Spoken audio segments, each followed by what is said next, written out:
আসসালামু আলাইকুম সুপ্রিয় শিক্ষার্থীবৃন্দ, বিশেষ করে তোমরা যারা এই বছর 2025 সালে যারা এইচএসসি পরীক্ষা দিতে যাচ্ছ, তোমাদের সবাইকে জানাচ্ছি আন্তরিক মোবারকবাদ এবং শুভেচ্ছা।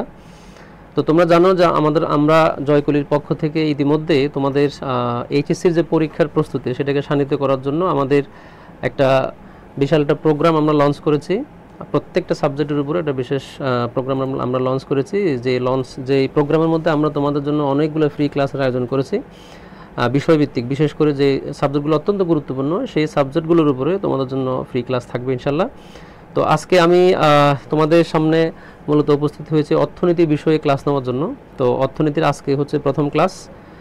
তো ক্লাসটা শুরু করবো ইনশাল্লাহ। এই ক্লাসটা শুরু করার আগে তোমরা আমাকে ঠিকভাবে দেখতে পাচ্ছ কিনা এবং শুনতে পাচ্ছ কিনা এটা প্রথমে একটু কনফার্ম করো। সবাই একটু মেসেজ করে আমাকে জানাও যে আমাকে ঠিকভাবে দেখতে পাচ্ছ কিনা এবং আমার ভয়েসটা ঠিকভাবে শুনতে পাচ্ছ কিনা, অর্থাৎ আমাদের আজকের ভিডিওর ভয়েস ঠিক আছে কিনা এটা একটু প্রথমে কনফার্ম করো। ঠিক আছে, তোমরা ইকোনমিক্সের উপরে আরও অনেকগুলো ক্লাস থাকবে আমাদের পরীক্ষার আগ পর্যন্ত ইনশাল্লাহ। তো সেই ধারাবাহিক ক্লাসগুলোর আজকে হচ্ছে প্রথম ক্লাস। ঠিক আছে, শুধু ইকোনমিক্স না, আমাদের এইচএসসি যতগুলো গুরুত্বপূর্ণ সাবজেক্ট আছে প্রত্যেকটা সাবজেক্টের উপরে কিন্তু আমাদের ক্লাস থাকবে, একাধিক ক্লাস থাকবে, সিরিজ ক্লাস থাকবে। কেমন? তো তোমরা অলরেডি অনেকগুলো ক্লাস করেছো। তো আজকে সেই ধারাবাহিকতা আমরা আজকে ইকোনমিক্সের উপরে আমাদের প্রথম ক্লাসটা আমরা আজকে করতে যাচ্ছি ইনশাল্লাহ। সো লাইভে কারা কারা আসছো আমাকে একটু কমেন্ট করে বলো। আর হচ্ছে তোমরা কে কোথা থেকে জয়েন করেছো সেটাও তোমরা চাইলে কমেন্ট করে বলতে পারো। তোমরা কে কোত্থেকে জয়েন করেছো আজকের এই ক্লাসে সবাই একটু কমেন্ট করে বলো। আর হচ্ছে যে কাজটা অবশ্যই সবাইকে করতে হবে সেটা হচ্ছে যদি তোমরা আজকের ক্লাসের পিডিএফটা পেতে চাও তাহলে অবশ্যই তোমরা যে কাজটা করবা সেটা হচ্ছে তোমাদের পরিচিত যারা এই বছর পরীক্ষা দিবে তাদের সবাইকে মেনশন দিয়ে দাও। আর হচ্ছে ক্লাসটা অবশ্যই তোমাদের নিজ নিজ টাইমলাইনে শেয়ার দিয়ে দেবা। ঠিক আছে, এই ছোট্ট কাজটা একটু সবাই করো। আর আমরা আজকে অত্যন্ত গুরুত্বপূর্ণ একটা ক্লাস করব অর্থনীতির উপরে। আর তোমাদেরকে এইটা একটু বলে রাখি, অর্থনীতি এইটা শুধুমাত্র এইচএসসির জন্য যে গুরুত্বপূর্ণ তা কিন্তু না। এই সাবজেক্টটা তোমাদের এইচএসসি পরবর্তী যে বিশ্ববিদ্যালয় ভর্তি পরীক্ষা সেখানেও কিন্তু অনেক গুরুত্বপূর্ণ একটা অনুষঙ্গ এটা। অর্থাৎ ইকোনমিক্স তোমাদের ভর্তি পরীক্ষার প্রত্যেকটা ইউনিভার্সিটিতে কিন্তু তোমাদের প্রয়োজন হবে। ঠিক আছে, তো এই জন্য তোমরা যদি এখন থেকে ইকোনমিক্সটা একটু ভালো করে রিভিশন দিয়ে রাখতে পারো তাহলে এটা এইচএসসিতে তোমাদের এই প্লাস পেতে যেভাবে সহযোগিতা করবে ঠিক একইভাবে তোমরা অ্যাডমিশনও কিন্তু এই বিষয়টাতে অনেক বেশি এগিয়ে থাকবা। ঠিক আছে, তো আমি কথা বাড়াবো না, আমি ক্লাস দ্রুত শুরু করব। তার আগে তোমাদেরকে আরেকবার একটু স্মরণ করে দিচ্ছি, তোমরা একটু কমেন্ট করো সবাই আমাকে ঠিকভাবে শুনতে পাচ্ছ কি না, জাস্ট এই জিনিসটা একটু প্রথমে কনফার্ম করো। তাহলে ইনশাল্লাহ আমি ক্লাসে চলে যাব, মূল আলোচনায় চলে যাব ইনশাল্লাহ। আমাকে ঠিকভাবে দেখতে পাচ্ছ কি না এটা একটু কমেন্ট করে জানাও। আর ক্লাসটা অবশ্যই শেয়ার করে দেবা। কেমন? আচ্ছা, সালাম দিয়েছো হচ্ছে আল আজিম, আসসালামু আলাইকুম। ওয়ালাইকুম আসসালাম। জাহ্নবী জুই সালাম দিয়েছো, ওয়ালাইকুম আসসালাম। বরিশাল থেকে বলতেছো তুমি। আচ্ছা, তারপরে হলো ঐশী আসছে ক্লাস করতে, তাই তো? ঐশী অবশ্য আমার প্রাক্তন ছাত্রী, আমার ক্লাস সে আগেও করেছে। তো আজকে যাই হোক, তোমাকে ক্লাসে স্বাগতম জানাচ্ছি। তুমি তো অলরেডি ইউনিভার্সিটিতে ভর্তি হয়ে গেছো, তাই না? সো তোমাদের পরবর্তীতে যারা ভর্তি পরীক্ষার এই প্রতিযোগিতা যারা নামবে, তোমরা যারা সিনিয়র আছো তোমরা অবশ্যই তাদেরকে কি করবা, সহযোগিতা করবা, পথ দেখাবা, সেই আহ্বান থাকবে তোমাদের উপরে। কেমন আছেন স্যার? আসসালামু আলাইকুম। ওয়ালাইকুম আসসালাম। খুবই ভালো আছে তোমাদের দোয়ায় ইনশাল্লাহ, আশা করি তোমরা ভালো আছো। ওকে, আমরা তাহলে ক্লাসটা শুরু করি নাকি? আমরা ক্লাসটা তাহলে শুরু করি। তো শুরু করার জন্য আমাকে যেটা বলতে হবে সেটা হচ্ছে ক্লাসটা শুনতে পারতেছো কিনা। আচ্ছা, জান্নাতুল জুই বলছে শুনতে পারতেছি স্যার। আচ্ছা, তার মানে আমাদের এই ক্লাসে টেকনিক্যাল কোনো প্রবলেম নাই, এটা আমরা কনফার্ম হলাম। তাহলে আমরা ক্লাস শুরু করবো ইনশাল্লাহ এখন। ঠিক আছে, আমরা ক্লাস শুরু করবো। তো তোমাদেরকে একটু বলে রাখি, সেটা হচ্ছে আমরা যেহেতু অনেকগুলো ক্লাস করবো অর্থনীতির উপরে, আমাদের ক্লাসের যেই ধরনটা অর্থাৎ আমাদের ক্লাসের যে ফরম্যাটটা সেটা সম্পর্কে একটু বলে নিই। সেটা হচ্ছে তোমরা জানো যে তোমাদের এইচএসসি পরীক্ষা ইকোনমিক্সের দুইটা পার্ট থাকে, একটা হচ্ছে তোমাদের এমসিকিউ পার্ট আর একটা হচ্ছে রিটেন পার্ট, তাই না? 30 মার্কের এমসিকিউ থাকবে আর হচ্ছে 70 মার্কসে তোমাদের সিকিউ থাকবে, কম্প্রিহেনসিভ কোয়েশ্চেন থাকবে। ঠিক আছে, তো আমাদের এই ক্লাসগুলো কিন্তু ঠিক পরীক্ষার আদলে আমরা কি করব, পরিচালিত করব। অর্থাৎ আমরা প্রথমে এমসিকিউ নিয়ে আলোচনা করব, এরপর আমরা এমসিকিউ পর্বটা শেষ করে আমরা রিটেন পর্বে চলে যাব। ঠিক আছে, তো এমসিকিউ পর্ব যখন আমরা ডিসকাস করব বা সলভ করব এমসিকিউগুলো, তখন আমরা ওই চ্যাপ্টার সম্পর্কে আমাদের কিন্তু একটা বেসিক কনসেপ্ট কি হবে, আমাদের একটা বেসিক কনসেপ্ট ক্লিয়ার হয়ে যাবে। ঠিক আছে, আমরা মূল আলোচনাগুলো এমসিকিউ পার্টে শেষ করে ফেলবো, যাতে আমাদের সিকিউ পার্টগুলো খুব সহজে আমরা কি করতে পারি, আমরা আনসার করতে পারি। ঠিক আছে, তোমাদেরকে অবশ্যই কোয়েশ্চেন সলিউশনের ক্ষেত্রে বা সিকিউ সলিউশনের ক্ষেত্রে আমি পাশাপাশি এটাও বলে দিব যে ওই অধ্যায়ের যে অধ্যায় আমরা ডিসকাস করব সেখানে কোন কোন গুরুত্বপূর্ণ কোয়েশ্চেনগুলো তোমাদের পড়তে হবে অথবা কোনগুলোর উপরে তোমরা বেশি এমফাসাইজ করবা, জোর দিবা, সেটাও কিন্তু আমি বলে দেবো। ঠিক আছে, ওকে, তাহলে আমরা শুরু করে দিই, ক্লাসে চলে যাই। আসো আমরা আজকে অর্থনীতি প্রথম পত্রে 2টা গুরুত্বপূর্ণ অধ্যায় নিয়ে আলোচনা করব। আর তোমাদেরকে এটাও বলে রাখি, এই যে 2টা অধ্যায় নিয়ে আমি আজকে আলোচনা করতে যাচ্ছি, এই 2টা অধ্যায় থেকে তোমাদের এমসিকিউ আসবে হচ্ছে মিনিমাম 30টার মধ্যে, মিনিমাম এমসিকিউ এখান থেকে আসবে হচ্ছে 10টা, আর অর্থাৎ 1/3। আর সিকিউ পার্ট যেখানে সিকিউ পার্টে তোমরা জানো যে 7টা কোয়েশ্চেন আনসার করতে হয়, সেই 7টার মধ্যে শুধু এই 2টা অধ্যায় থেকে 4টা কোয়েশ্চেন থাকবে। তার মানে 50%, মোর দেন 50% কোয়েশ্চেন তোমরা এই 2টা অধ্যায় থেকে কি করবা, পেয়ে যাবা, অর্থাৎ তোমাদের মেইন পরীক্ষা তোমরা কমন পেয়ে যাবা। ঠিক আছে, সো আজকের এই ক্লাসটা যদি মনোযোগ দিয়ে করো তাহলে এখান থেকে মিনিমাম 4টা কোয়েশ্চেন তোমরা কি করতে পারবা, আনসার করার যোগ্যতা অর্জন করতে পারবা ইনশাআল্লাহ। ঠিক আছে, সো ক্লাসটা খুবই মনোযোগ দিয়ে করার জন্য তোমাদের সবাইকে রিকোয়েস্ট করব। আসো আমরা তাহলে শুরু করে দিই। হ্যাঁ, আমরা আমাদের ক্লাসের আলোচনায় চলে যাই। অর্থনীতি একম পত্র, আমরা প্রথমে যে টপিকটা নিয়ে আলোচনা করব সেটা হচ্ছে আমরা এই 2টা অধ্যায়কে আমরা একসাথে এমসিকিউ আকারে প্রথমে ডিসকাস করব, তারপরে আমরা এই 2টা অধ্যায়ের উপরে 4-5টা সিকিউ কোয়েশ্চেন সলভ করব। ঠিক আছে, ওকে, চলো প্রথম যে কোয়েশ্চেনটা সেটা দেখো। প্রথম কোয়েশ্চেনটা হচ্ছে অভাবের তুলনায় সম্পদের সীমাবদ্ধতাকে কি বলে? অভাবের তুলনায় সম্পদের সীমাবদ্ধতাকে কি বলে? তোমরা অর্থনীতির ভাষায় একটা জিনিস আমরা নরমালি যেভাবে জানি বা বুঝি সেটা কিন্তু অর্থনীতির পরিভাষা কিন্তু সেভাবে হয় না। সাধারণত অর্থনীতির পরিভাষা একটু ভিন্ন হয়। ঠিক আছে, তো আনসার যখন করবা তখন অবশ্যই অর্থনীতির পরিভাষাগুলো মাথায় রেখে আনসার করবা। ঠিক আছে, কমন সেন্স দিয়ে আনসার করলে হবে না, কারণ অনেক সময় কমন সেন্সের সাথে অর্থনীতির পরিভাষা কি হয় না, ম্যাচ হয় না। কেমন? আচ্ছা, তাহলে আমাকে একটু প্রথমে সবাই বলো যে অভাবের তুলনায় সম্পদের যে সীমাবদ্ধতা সেটাকে আমরা অর্থনীতির পরিভাষায় কি বলি? অপশন এ তে হলো দুষ্প্রাপ্যতা, অপশন বি নির্বাচন, চাহিদা এবং যোগান। কেমন? আমরা জানি যে অর্থনীতি পৃথিবীতে কেন আসছে। অর্থনীতিটা আসছে মূলত একটা কারণে, সেই কারণটা হচ্ছে পৃথিবীর মানুষ তো অনেক, তাই না? মানুষের অভাবের কোনো নেই, শেষ নাই। মানুষের অনেক চাহিদা আছে, চাহিদা অনেক, চাহিদা আনলিমিটেড, অসীম চাহিদা। কিন্তু এই চাহিদাগুলো কিন্তু পূরণ করার জন্য যে সম্পদের যে অ্যাভেইলেবিলিটি, এটা কিন্তু আবার অপ্রতুল। বুঝতে পারছো? অর্থাৎ সম্পদ খুবই সীমিত কিন্তু অভাব হচ্ছে আনলিমিটেড। তাহলে এই আনলিমিটেড অভাবকে সীমিত সম্পদ দিয়ে আমাদের কি করতে হয়? পরিচালনা করতে হয়। আর এই পরিচালনা করার যে বিদ্যাটা সেটাকে আমরা কি বলি? অর্থনীতি বলি। বুঝতে পারছো? তাহলে অর্থনীতির মূল সমস্যা হচ্ছে কি, মানুষের অনেক বেশি চাহিদা কিন্তু বিপরীতে সম্পদের অর্থাৎ প্রাপ্যতা খুবই কম, সম্পদ অপ্রতুল, সম্পদ খুবই কম। ঠিক আছে, স্বল্প। তাহলে অভাবের তুলনায় সম্পদের সীমাবদ্ধতাকে আমরা কি বলি? অর্থনীতির পরিভাষায় অভাবের সম্পদের সীমাবদ্ধতাকে আমরা বলি দুষ্প্রাপ্যতা। কি বলি? দুষ্প্রাপ্যতা অথবা স্কারসিটি, অর্থাৎ স্বল্পতা। বুঝতে পারছো? অভাবের তুলনায় সম্পদের যে সীমাবদ্ধতা এটাকে আমরা অর্থনীতির পরিভাষায় কি বলি? দুষ্প্রাপ্যতা বলি অথবা স্কারসিটি বলি। কি বলি বলো তো? স্কারসিটি বলি। ঠিক আছে, স্কারসিটি বলি। সবাই একটু আনসার করো। সবাই আমি অবশ্যই আনসারগুলো আমি বলে দেবো। আমি যখন আনসারগুলো বলবো তখন ব্যাখ্যা দিয়ে বলে দেবো, যাতে তোমাদের কনসেপ্টগুলো ক্লিয়ার হয়। কিন্তু তোমরা অবশ্যই যখন যেটা আসবে কোয়েশ্চেন সেটা তোমরা আনসার করার চেষ্টা করবা। ঠিক আছে, নিজে নিজে আনসার করার চেষ্টা করবা। ওকে, চলো আমরা এর পরবর্তী কোয়েশ্চেনে চলে যাই। আচ্ছা, এখানে আনসার করেছে মেহেদি হাসান বিপ্লব। মেহেদি হাসান বিপ্লব বলছে এ, শামিমা আফরিন এ, রুমন আহমেদ এ। ওকে, আচ্ছা, তারপরে বলছে হচ্ছে ঐশী, জি স্যার আমিও আপনার প্রাক্তন স্টুডেন্ট, কুষ্টিয়া স্টুডেন্ট ছিলাম। আচ্ছা, স্টুডেন্ট কি এখন নেই? এখনো ক্লাস করো। এখন ক্লাস করলে তো এখন স্টুডেন্ট হতে পারবা, তাই না? আর অনলাইনে তো কোনো আর জায়গা নেই, অনলাইন পৃথিবীর সব জায়গা মিলে এটার কি বিস্তৃতি। ওকে, চলো আমরা তাহলে দ্বিতীয় কোশ্চেনে চলে যাই। দ্বিতীয় কোশ্চেন একটু দেখো, 2 নম্বর কোশ্চেন, শ্রেণী শোষণ অনুপস্থিত কোন অর্থ ব্যবস্থার অন্যতম প্রধান বৈশিষ্ট্য? কোন অর্থনৈতিক ব্যবস্থার অন্যতম প্রধান বৈশিষ্ট্য? শ্রেণী শোষণ। শ্রেণী শোষণ মানে কি? শ্রেণী শোষণের সবচেয়ে সহজ শব্দ হচ্ছে আয় বৈষম্য। বুঝতে পারছো?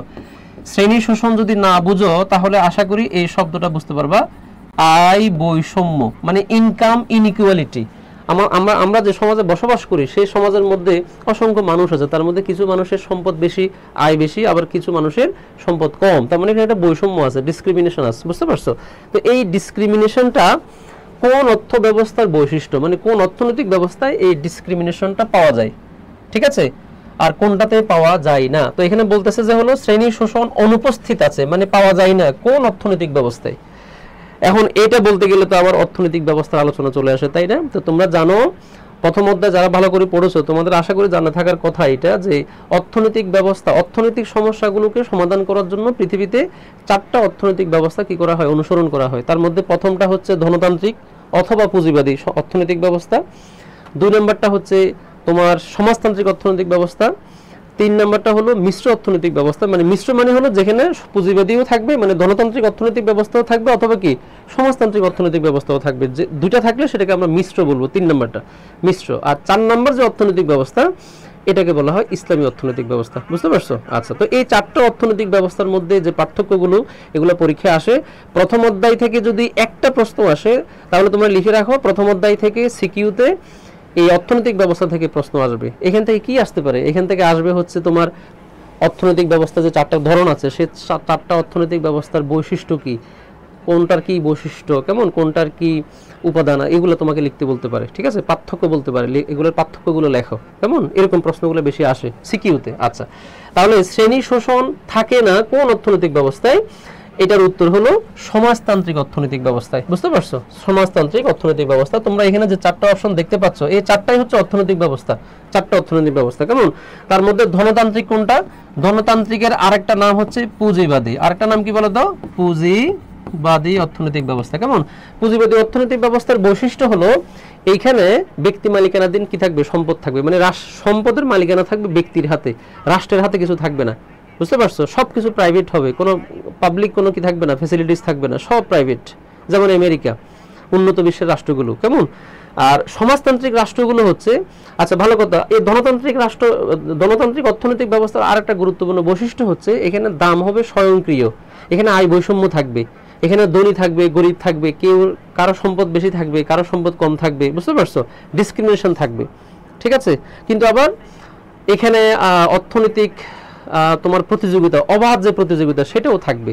ঠিক আছে, আর অন্যদিকে দেখো সমাজতান্ত্রিক যে অর্থনৈতিক ব্যবস্থা এটা হচ্ছে ঠিক এটার বিপরীত। এখানে সম্পদের রাষ্ট্রীয় মালিকানা থাকবে, আর সমাজতান্ত্রিক অর্থনৈতিক ব্যবস্থায় সম্পদের রাষ্ট্রীয় মালিকানা থাকবে, সরি এখানে থাকবে ব্যক্তি মালিকানা আর এখানে থাকবে কি রাষ্ট্রীয় মালিকানা। আর এইখানে রাষ্ট্র সব ঠিক করে দিবে, বাজারে কোন জিনিসটার দাম কি হবে সেটা রাষ্ট্র ঠিক করবে সমাজতান্ত্রিক অর্থনৈতিক ব্যবস্থায়। বুঝতে পারছো? এইখানে কারো ইনকাম বেশি হবে, কারো ইনকাম কম হবে, কেউ ধনী হবে, কেউ গরিব হবে, কারো আয় বেশি, কারো আয় কম, এটার সুযোগ নেই। কারণ এখানে যেহেতু সব কিছু সরকার দেখবে, সকল সম্পত্তির মালিক যেহেতু সরকার হবে, ব্যক্তি মালিকানা যেহেতু কিছু থাকবে না, তার মানে এখানে সম্পদের যে আয় বৈষম্য এটা থাকার কোনো সুযোগ নেই। বুঝতে পারছো? তাহলে আমাদের উত্তরটা কি হচ্ছে? শ্রেণী শোষণ অনুপস্থিত কোন অর্থনৈতিক ব্যবস্থার অন্যতম বৈশিষ্ট্য? উত্তর হবে কি সমাজতান্ত্রিক অর্থনৈতিক ব্যবস্থা। এখন বলো সমাজতান্ত্রিক অর্থনৈতিক ব্যবস্থা পৃথিবীর কোথায় আছে? উত্তর হচ্ছে পৃথিবীর কোথাও নাই, 2-1টা রাষ্ট্রে আছে। তার মধ্যে একটা হলো কিউবা, আরেকটা হচ্ছে উত্তর কোরিয়া। এই 2-3টা রাষ্ট্র আমরা বলতে পারি যারা সমাজতান্ত্রিক অর্থনৈতিক ব্যবস্থা অনুসরণ করে। তবে একটা সময় ছিল পৃথিবীতে, একটা সময় 20 শতাব্দীতে বিশ্বের সবচেয়ে বড় যে রাষ্ট্রটা ছিল রাশিয়া, সেই রাশিয়া কিন্তু একসময় সমাজতান্ত্রিক অর্থনৈতিক ব্যবস্থা কি করতো? অনুসরণ করতো। ঠিক আছে, তখন রাশিয়ার নাম ছিল সোভিয়েত ইউনিয়ন। কিন্তু সোভিয়েত ইউনিয়নের পতনের পরে এই অর্থনৈতিক ব্যবস্থাটা কি হয়ে যায়? বলা যায় বিলুপ্ত হয়ে যায়। তাহলে এখন বিশ্বের মধ্যে কোনটা বেশি চলতেছে, কোনটার মার্কেট বেশি? এখন বিশ্বের মধ্যে মার্কেট বেশি হচ্ছে এইটার। বুঝতে পারছো? এখন তুমি বলতে পারো যে ভাইয়া এটা তো বৈষম্যমূলক একটা অর্থনৈতিক ব্যবস্থা, আর এটা হচ্ছে সাম্যবাদী একটা অর্থনৈতিক ব্যবস্থা, তাহলে এটা কিভাবে সম্ভব? এটা কিভাবে সম্ভব? থাকার কথা এইটার, কিন্তু আছে এইটা, এটাই বাস্তবতা, কিছু করার নাই। ঠিক আছে, এটাই হলো বাস্তবতা। তার কারণ হচ্ছে পৃথিবীর মানুষ যেখানে সমস্যা সেখানে ছুটে, যেটা নিষিদ্ধ সেদিকে কি হয়? দাবিতে হয়। কেমন? আচ্ছা, যাই হোক। আর মিশ্র অর্থনৈতিক ব্যবস্থা কোনটা সেটা বলো তো? যে অর্থনৈতিক ব্যবস্থায় এটাও থাকবে এটাও থাকবে, সেটাকে আমরা কি বলবো? মিক্সড ইকোনমিক সিস্টেম বলবো। যেমন বাংলাদেশের অর্থনীতি কিন্তু গণতান্ত্রিকও কিছুটা আবার সমাজতান্ত্রিকও কিছুটা, কারণ বাংলাদেশে সরকারি মালিকানাধীন যেমন কি আছে ফ্যাসিলিটিজ আছে, এবং প্রাইভেট মালিকানাধীনও ব্যক্তি মালিকানাধীনও কি আছে? ফ্যাসিলিটিজ আছে। বুঝতে পারছো? এজন্য আমাদের অর্থনীতি হলো মিশ্র। আর 4র্থ নম্বর যে অর্থনৈতিক ব্যবস্থা এটাকে আমরা বলি ইসলামী অর্থনৈতিক ব্যবস্থা। ইসলামী অর্থনৈতিক ব্যবস্থার সাথে এই 3টে অর্থনৈতিক ব্যবস্থার গুণগত কি আছে? পার্থক্য আছে। বুঝতে পারছো? আচ্ছা, তোমরা সবাই আনসার করো, সবাই আনসার তো সবাই করছো, মাশাআল্লাহ, সবাই আনসার বি করছো। থ্যাংক ইউ, সবার আনসার বি। ওকে, সমাজতান্ত্রিক অর্থনৈতিক ব্যবস্থায় হচ্ছে আমাদের এই প্রশ্নের উত্তর। তাহলে দেখো এই প্রশ্নের ব্যাখ্যা দিতে গিয়ে কিন্তু আমি 4টা অর্থনৈতিক ব্যবস্থার কি দিয়ে ফেলছি, তোমাদেরকে এক্সপ্লেনেশন দিয়ে ফেলছি। তাহলে এখন বলো, একটা এমসিকিউ সলভ করতে আমরা কিন্তু মোটামুটি একটা সিকিউ কোয়েশ্চনের কি করে ফেলছি? ব্যাখ্যা জেনে গেছি, বা আমরা বলে ফেলছি, ঠিক আছে? তাহলে আমাদের সিকিউতে এই জিনিসটা আসলে তখন আমাদের একেবারে সহজে আনসার করতে পারবো। আসো 3 নম্বর কোশ্চেন। 3 নম্বর কোশ্চেনে দেখো, স্বয়ংক্রিয় মূল্য ব্যবস্থা অথবা স্বয়ংক্রিয় দাম ব্যবস্থা, হ্যাঁ মানে প্রাইস লেভেল আর কি, স্বয়ংক্রিয় মূল্য ব্যবস্থা কোন অর্থনীতির প্রধান বৈশিষ্ট্য? কোন অর্থনীতির প্রধান বৈশিষ্ট্য? বলো, সবাই একটু আনসার করো। স্বয়ংক্রিয় দাম ব্যবস্থা মানে হলো অটোমেটিক প্রাইস সিস্টেম, বুঝতে পারছো? স্বয়ংক্রিয় দাম ব্যবস্থা এটা কোন অর্থনীতির প্রধান বৈশিষ্ট্য?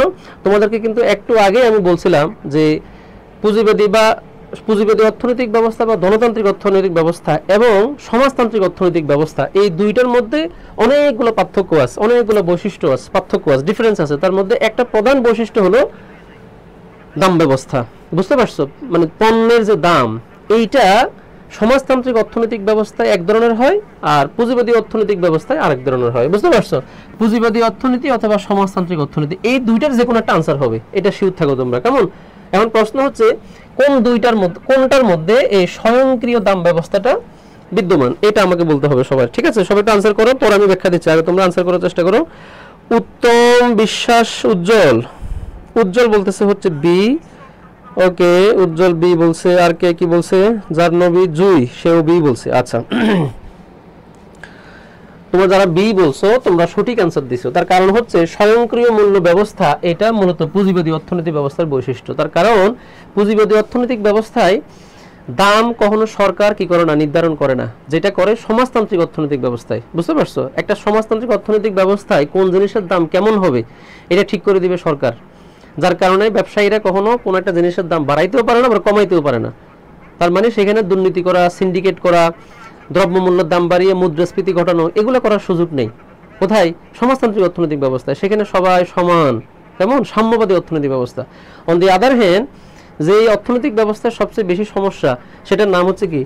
পুঁজিবাদী অর্থনৈতিক ব্যবস্থা, যেখানে দাম কখনো সরকার নির্ধারণ করে না, দামটা ঠিক হয় মূলত বাজারের চাহিদা এবং যোগানের ভিত্তিতে। কোনো একটা দ্রব্যের দাম কিভাবে ঠিক হয় বাজারে, বলো তো? ওই দ্রব্যটার চাহিদা কেমন এবং ওইটার যোগান কেমন, এই দুইটা জিনিসের উপরে ভিত্তি করে মূলত একটা দ্রব্যের কি হয়, দাম নির্ধারিত হয়, ঠিক আছে? তো এইটা স্বয়ংক্রিয়, এটাকে বলা হয় স্বয়ংক্রিয় দাম ব্যবস্থা, যেটা মূলত পুঁজিবাদী অর্থনৈতিক ব্যবস্থার অন্যতম প্রধান বৈশিষ্ট্য, বুঝতে পারছো? ওকে, চলো আমরা এরপরের কোশ্চেনে চলে যাই। 4 নম্বর কোশ্চেন দেখো, অর্থনীতিকে সম্পদের বিজ্ঞান বলে অভিহিত করেছেন কোন অর্থনীতিবিদ? এখানে নাম দেখা যাচ্ছে Adam Smith, L Robbins, Alfred Marshall, P A. Samuelson, বুঝতে পারছো? আচ্ছা, এই 4টার মধ্যে উত্তর কোনটা হবে? এই 4টার মধ্যে উত্তর কোনটা হবে? তোমরা প্রথম অধ্যায়ের মধ্যে কিন্তু এই প্রশ্নের উত্তরটা তোমরা পাবা। সেখানে লেখা আছে যে অর্থনীতিকে সম্পদের বিজ্ঞান বলে অভিহিত করেছেন কে? উত্তরটা খুবই সহজ। উত্তরটা যিনি করেছেন ওনাকে মূলত আধুনিক অর্থনীতির কি বলা হয়, অর্থনীতির জনক বলা হয়। তোমাদের পরীক্ষা যদি কখনো এমসিকিউতে প্রশ্ন আসে যে আধুনিক অর্থনীতির জনক কে এবং অর্থনীতির জনক কে, দুইটা প্রশ্নের উত্তর কিন্তু ভিন্ন হবে, কেমন? দুইজন আলাদা আলাদা ব্যক্তি। সো এখানে দুইজন ব্যক্তির নাম আমি লিখে দিচ্ছি। অ্যাডাম স্মিথ, উনি হচ্ছেন অর্থনীতির জনক, একটু লিখে রাখো সবাই, অর্থনীতির জনক। আর এই পি.এ. স্যামুয়েলসন, উনি হচ্ছেন আধুনিক অর্থনীতির জনক, কেমন? আধুনিক অর্থনীতির জনক। তাহলে অর্থনীতির জনক কয়জন? দুইজন, একজন হচ্ছেন শুধু অর্থনীতির জনক আর একজন হচ্ছেন আধুনিক অর্থনীতির জনক, কেমন? আর এই অর্থনীতিকে সম্পদের বিজ্ঞান বলে অভিহিত করেছেন যিনি, উনি হচ্ছেন অর্থনীতির জনক, অর্থাৎ অ্যাডাম স্মিথ। অর্থাৎ কি? Adam Smith. আর অ্যাডাম স্মিথ, ওনার জন্ম কোথায় তোমরা সেটা ভালো করে জানো। উনি হচ্ছেন স্কটিশ একজন বিখ্যাত অর্থনীতিবিদ, যিনি 1776 সালে অর্থনীতির উপর একটা বিখ্যাত বই লিখেছিলেন, কেমন? প্রিন্সিপাল ইকোনমিক্স, যেটাকে অর্থনীতির বাইবেল বলে আখ্যায়িত করা হয়, ঠিক আছে? আর আধুনিক অর্থনীতির যিনি জনক, ওনার নাম হচ্ছে পি.এ. স্যামুয়েলসন, যিনি 1970 সালে নোবেল পুরস্কার পেয়েছিলেন অর্থনীতিতে, বুঝতে পারছো? উনি আবার যুক্তরাষ্ট্রের। তাহলে উনি হলো যুক্তরাজ্যের আর উনি হচ্ছে কি? যুক্তরাষ্ট্রের, কেমন? একজন অর্থনীতির জনক আর একজন হচ্ছে কি? আধুনিক অর্থনীতির জনক। তাহলে এই কথাটা কে বলছে? এই কথাটা বলছেন হচ্ছে অ্যাডাম স্মিথ, অর্থাৎ অর্থনীতির জনক, কেমন? তাহলে 4-এর আনসার কি হবে? 4-এর আনসার কি হবে? 4-এর আনসার হবে ক। 4-এর আনসার কি হবে? ক। ওকে, নেক্সট কোশ্চেনে চলো। 5 নম্বর প্রশ্ন, অসংখ্য অভাব থেকে গুরুত্ব অনুসারে কিছু অভাব বাছাই করাকে কি বলে? ধরো তুমি মানুষের তো অভাবের কোনো শেষ নাই, তাই না? ধরো তোমার 100টা অভাব আছে, তাই না?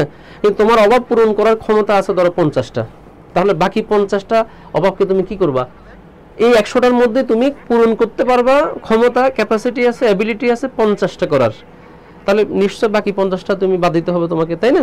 তাহলে এখন প্রশ্ন হচ্ছে তোমার যেহেতু অর্ধেক অর্ধেক পূরণ করার ক্ষমতা আছে, তাহলে তুমি কিভাবে ওই অর্ধেক কি করবা নির্ধারণ করবা? তুমি একটা প্রায়োরিটি লিস্ট করবা, অগ্রাধিকার তালিকা বানাবা। সেই অগ্রাধিকার তালিকার মধ্যে 100টা অভাবের মধ্যে যেটা যেটা বেশি গুরুত্বপূর্ণ সেটাকে তুমি প্রথমে রাখবা, বুঝতে পারছো? আর যেগুলো লেস ইম্পর্টেন্ট সেগুলো তুমি বাদ দিবা।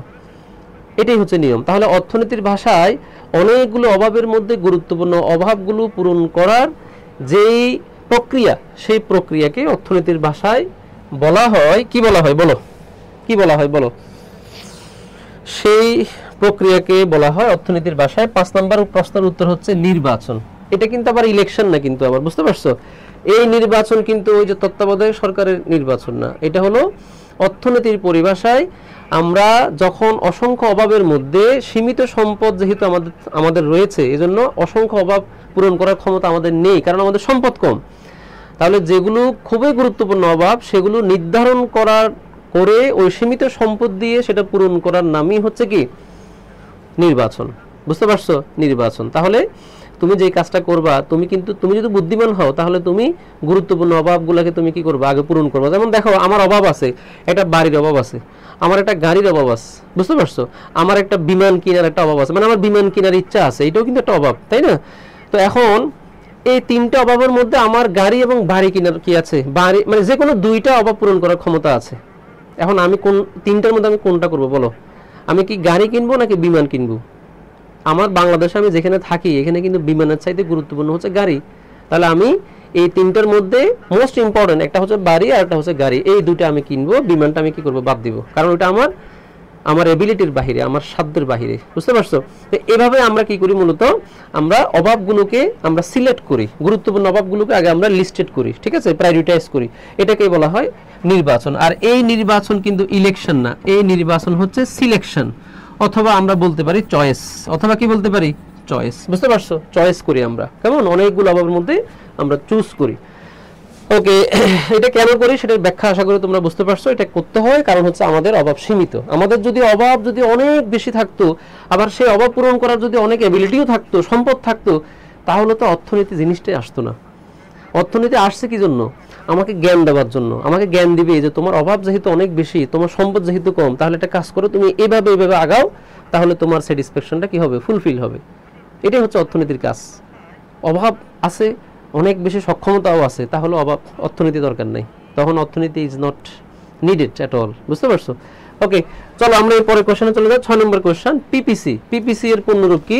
What is the full form of PPC? আচ্ছা, পিপিসি বলো। পিপিসি এটা প্রথম অধ্যায়ের একটা গুরুত্বপূর্ণ একটা টার্ম, তোমরা এটা যারা পড়েছো ভালো করে তো আশা করি জানার কথা। পিপিসি এর পূর্ণরূপ হচ্ছে প্রোডাকশন, পি দিয়ে হলো প্রোডাকশন, পসিবিলিটি, সি দিয়ে হচ্ছে কার্ভ। তাহলে প্রোডাকশন পসিবিলিটি কার্ভ এটা কোথায় আছে বলো তো? কোন অপশনে আছে এটা? প্রোডাকশন পসিবিলিটি কার্ভ এটা আছে হলো অপশন সি তে, বুঝতে পারছো?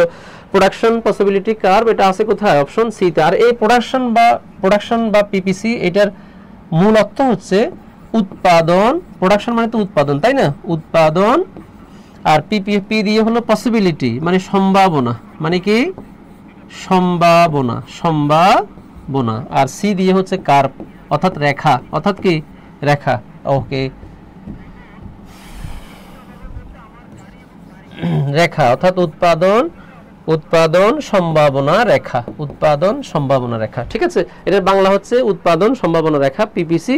তোমাদেরকে আমি সিকিউ পার্টে পিপিসির একটা বিস্তারিত একটা কি দেখাবো, একটা স্যাম্পল দেখাবো। ওটা যদি বুঝতে পারো তাহলে ইনশাআল্লাহ তোমরা প্রথম অধ্যায় থেকে পিপিসি রিলেটেড যে কোনো কোয়েশ্চেন পরীক্ষা আসবে ইনশাআল্লাহ আনসার করতে পারবা, ঠিক আছে? ওকে, তাহলে উৎপাদন সম্ভাবনা রেখা এটার ফুল ফর্ম হচ্ছে ইংলিশে প্রোডাকশন পসিবিলিটি কার্ভ, আর বাংলাতে বলা হয় উৎপাদন সম্ভাবনা রেখা, আর সংক্ষিপ্ত আকারে বলা হয় কি পিপিসি, বুঝতে পারছো? ওকে, চলো এরপরে কোয়েশ্চনে চলো। তোমরা সবাইকে আনসার করতেছো তো না? আনসার করছে আহমেদ হাবিব বলছে ঘ, মানে হচ্ছে সি রুমন আহমেদ সি, আচ্ছা শাহেরা শেখ, মাকসুদা মাহা, সুমাইয়া তাসলিম, আচ্ছা তোমরা সবাই আনসার করছো সি, গুড। এটা একটা সহজ প্রশ্ন একেবারে। আচ্ছা, এরপর আসো উৎপাদন সম্ভাবনা রেখা। ওই যে আগের প্রশ্নের সাথে অনেকটা এটা অ্যাডজাস্টেড, মানে অনেকটা মিল আছে। দেখো উৎপাদন সম্ভাবনা রেখা মানে পিপিসি, কয়টি পণ্যের সর্বাধিক পরিমাণ উৎপাদন নিয়ে আলোচনা করে। অর্থাৎ এখানে বলতেছে উৎপাদন সম্ভাবনা রেখা কয়টা পণ্যের মধ্যে কি দেখায়, সম্পর্ক দেখায়। ঠিক আছে, এটা তোমরা আগে আনসার করো, পরে আমি তোমরা আনসার করতে থাকো, আমি ব্যাখ্যা দিচ্ছি। একটু খেয়াল করো, হ্যাঁ সবাই একটু খেয়াল করো, সবাই একটু খেয়াল করো। এইটা হচ্ছে ওয়াই, এইটা হচ্ছে এক্স, তাই না? এটা অর্থনীতির খুব কমন একটা গ্রাফ। নিচে হচ্ছে কি হরাইজন্টালি এক্স থাকবে আর ভার্টিক্যালি থাকবে ওয়াই, কেমন? আচ্ছা, এইখানে এইভাবে একটা কার্ভ থাকে, এইভাবে একটা কি থাকে, কার্ভ থাকে, বুঝতে পারছো? আচ্ছা, এই কার্ভটাকে আমরা বলি মূলত পিপিসি, এটাকে আমরা কি বলি, পিপিসি কার্ভ বলি। ঠিক আছে, আর এই কার্ভে ধরো এইখানে একটা বিন্দু আছে এ বিন্দু, এইখানেও একটা কি আছে, বিন্দু আছে বি বিন্দু, এইখানে একটা বিন্দু আছে সি বিন্দু, বুঝতে পারছো? এই কার্ভটাকে আমরা নাম দিলাম এসি, মানে এসি এসি কার্ভ। কি কার্ভ বলতো, এসি কার্ভ। আর এই এসি কার্ভটাকে মূলত বলা হয় পিপিসি কার্ভ।